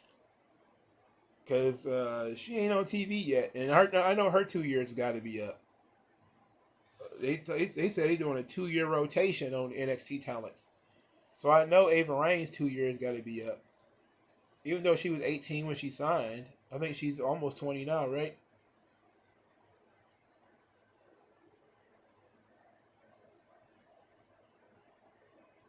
Yeah, I heard about Kiana James making some comments about her black mother. I don't know. I think it was just a joke, though. But I don't know what the comments were because I didn't see them. But I just heard that she made some comments. Yeah, you know, it ain't about to fire The Rock's daughter. They ain't about to do that. They'll find something for her to do. Yeah, she's in the bloodline. They'll do something for her.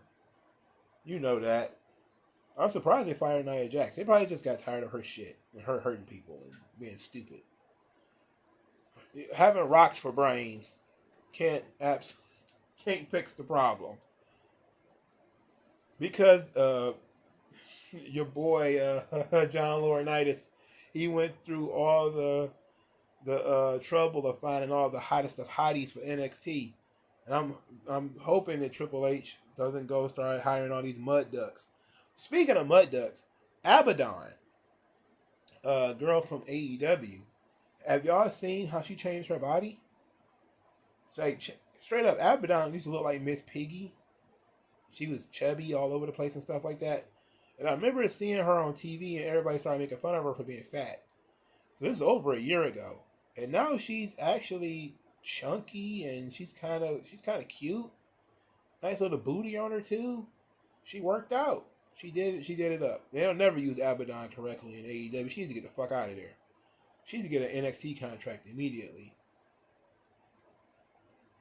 there's a lot of people who AEW have let come into those doors, and they've done nothing with them. That's why I'm surprised Sky Blue is still there.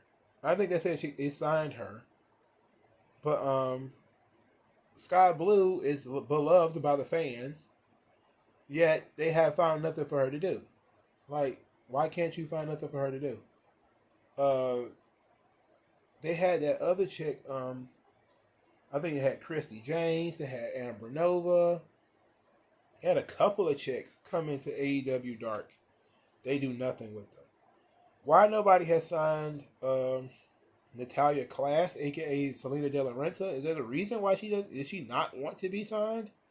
Because I have a hard time believing that people know about her talent and have seen her in MLW or something like that and said, you know what, we'll let her stay at home. She's so young that if you get her in your system, she could be a major player. I don't understand what's taking so long. Alicia Atuk, how we get on the cat conversation. I've always disliked Alicia Atuk because I saw her do an interview with MJF and it was so corny and phony. Well, that's just Alicia Atuk. She sucks at her job.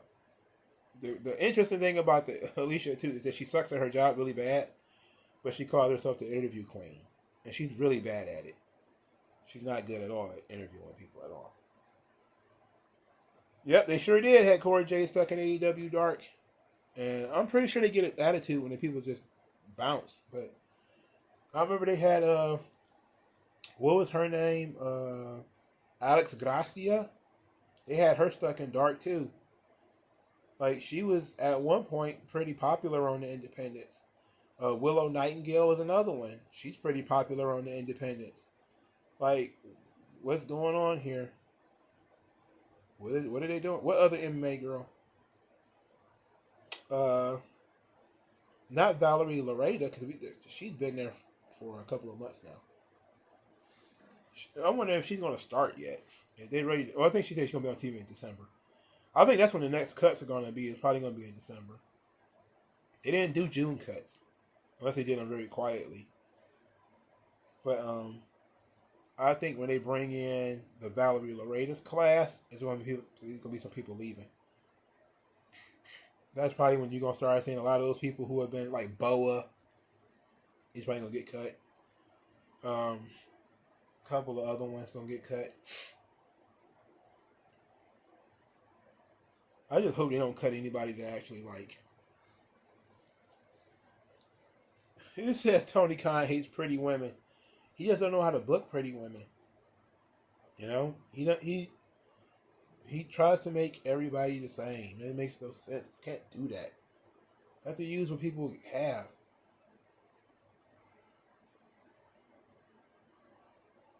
Pretty wild. We live in the biggest thought era, and the Divas division doesn't exist anymore.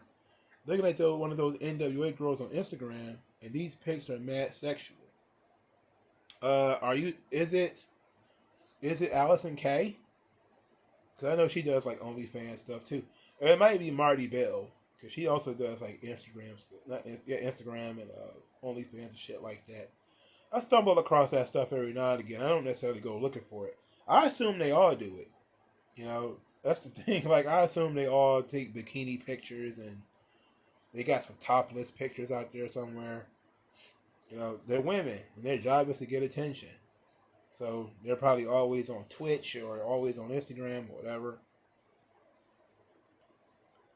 Yeah, he made Toni Storm a champion because of, you know, I don't know why he made Toni Storm a champion, to be quite honest. I don't know. I have no idea why he did that. Because he clearly doesn't have any intention on utilizing Toni Storm's marketability. She looks like a runaway from that movie. What's that movie? Shit, it was right on the tip of my tongue. Showgirls. She looks like a runaway from Showgirls. They have her blonde hair slicked back. Like, are you crazy? You're supposed to get her to Shirley Temple that shit, put some curls in it, you know, wear a jacket that sparkles, put her in the middle of the ring, let her smile, you know, wave to the people. and then cut a hardy babyface promo, and then one of these ugly monster broads come out of nowhere and try to beat her up. Prince Noctis is talking about Natalia Markova. Looking at Natalia Markova because you had me interested in checking out NWA after you roasted it, and I saw this Russian baddie. Russian baddie? Yeah, I've seen Allison Kay around here. I know she works. She's from Detroit, yeah, for sure. I think I actually saw her out in the street once before. It was probably not paying attention though. Natalia Markova got those. She got rough features. I think she probably has like some surgery on her face, but she got a nice body. I'm pretty sure it's not real though. Probably phony all over the place. Funny money, as our boy Hotep Jesus likes to say. Where are my stars? That human toothbrush, Sammy Guevara. I hate that fucking guy. Did he quit AEW yet, or is he still hanging on?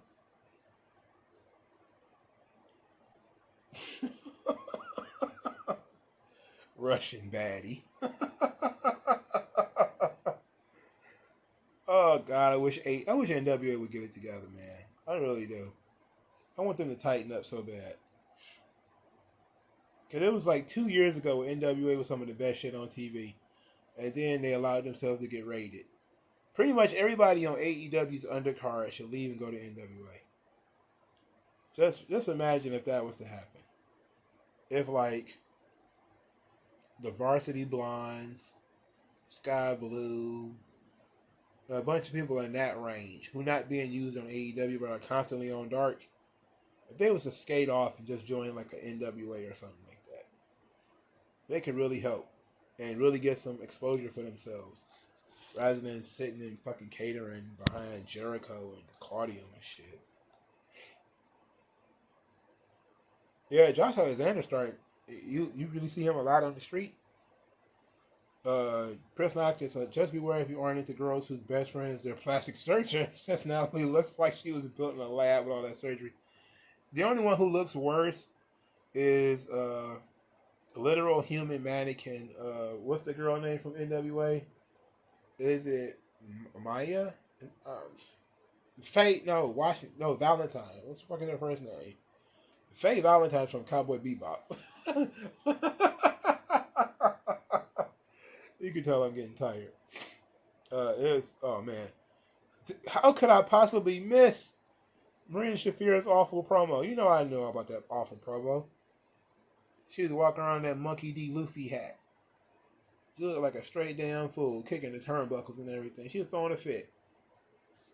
I swear, I think that was some Third Rock from the Sun type shit, man. Like she was, trying to pretend to be human.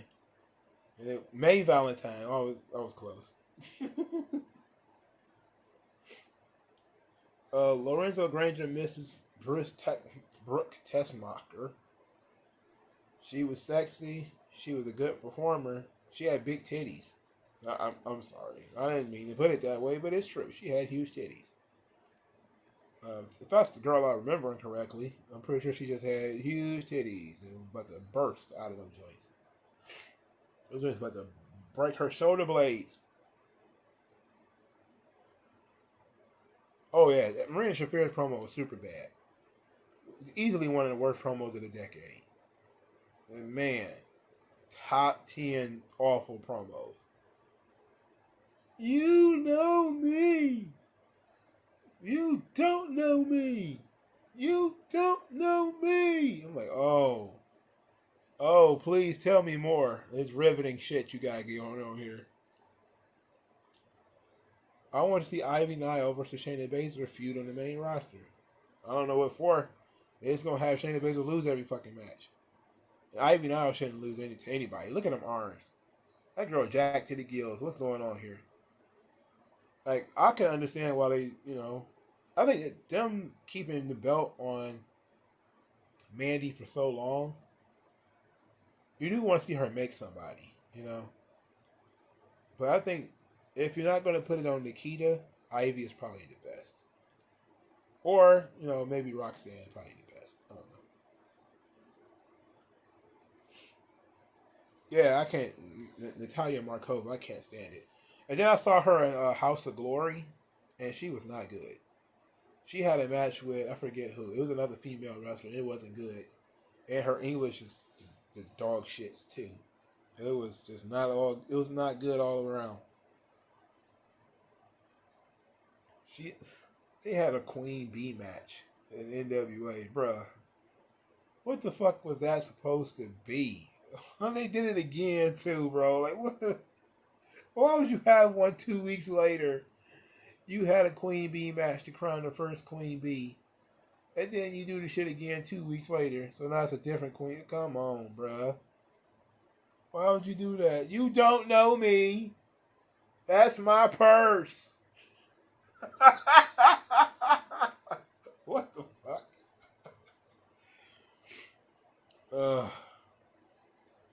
Sable could talk, and she looked great.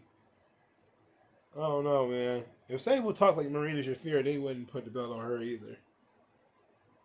Marina Shafir talked like she just got, Tourette's. She was just yelling anything. I don't get it. I don't get why we put ourselves through this, guys. Marina Shafir sucks. She sucks the hard way. Sable was over because of her look. She got charisma. She's so awful, bro. God damn, she bad. Why would you do this in a promo? Why would you kick the goddamn turnbuckle? Why would you do that? I thought Sable tucked horribly, but maybe that's my bias against women from Florida. I don't know, man. It's probably all that shit in her lips. Whatever it is she was putting in her lips.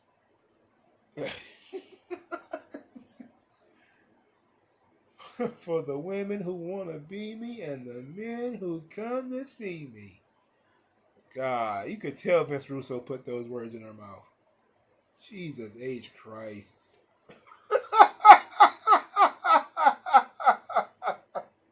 I'm over here cracking up, bro. You got me thinking about Sable and all that bullshit. Oh yeah, TLD, that's from King of the Hill. That's my purse. Kick her right in the crotch. It'd be her finisher. I don't know, man. Marina Shafir is just so bad at every aspect of pro wrestling. It's sad. It's sad, but funny as hell at the same time because she's from mixed martial arts. It shouldn't be this damn hard. You know?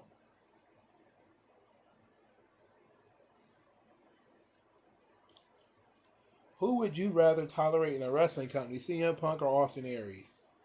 God, neither. I wouldn't want Austin Aries around because Austin Aries isn't a draw. So, dealing with him is just pointless. Like, okay, he's not a draw. Why would you care to argue with this fool? CM Punk can at least draw you some money. He's going to try to take over your company and all that kind of shit too, but at least he'll draw you some money. Fucking Austin Aries, he'd make you want to staple him to the fucking wall or something like that. Lion 2012. Haya Valkyrie reminds me of a blonde woman you see in a black nightclub around brothers and sisters on the dance floor.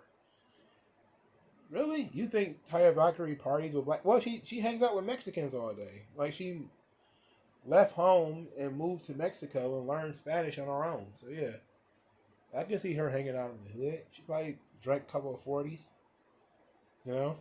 She knew her way around a blunt, I'm sure. I'm surprised Triple H ain't tried to bring her back yet.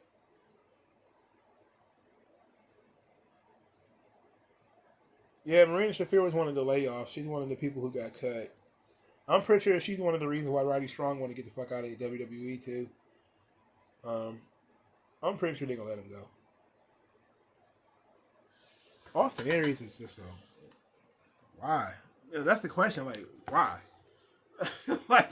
like why? Why deal with him? Why ever deal with Austin Aries? And you don't have to. Why ever deal with him? You don't have to.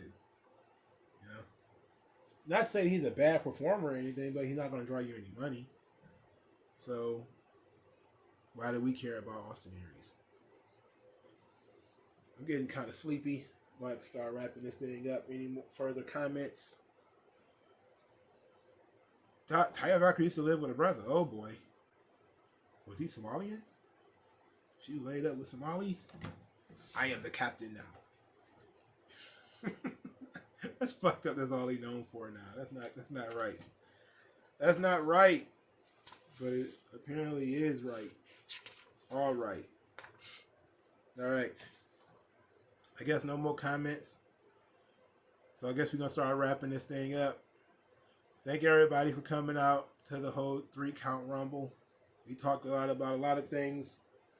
If you guys missed it, go through the old comments. We talked about Kevin Nash and CM Punk. We talked about Jim Cornette and Quincy Elliott.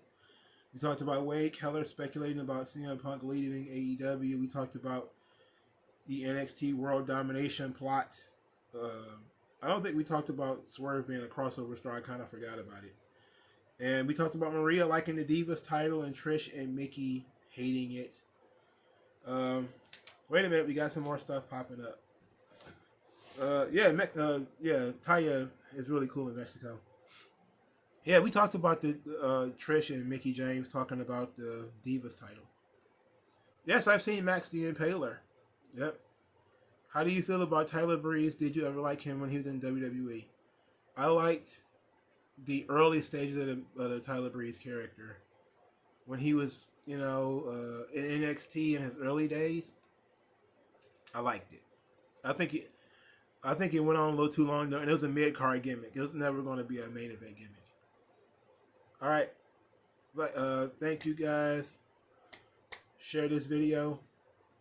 Hopefully, if you're not a subscriber, that you will become one. And I'll talk to you guys later, man. Peace out. Tomorrow, we'll be we'll be doing movie reviews. We're gonna do The Woman King. Should be up at like 1 o'clock. Dragon Ball Superhero will be up at like 3 o'clock. So, talk to you guys later. Peace out.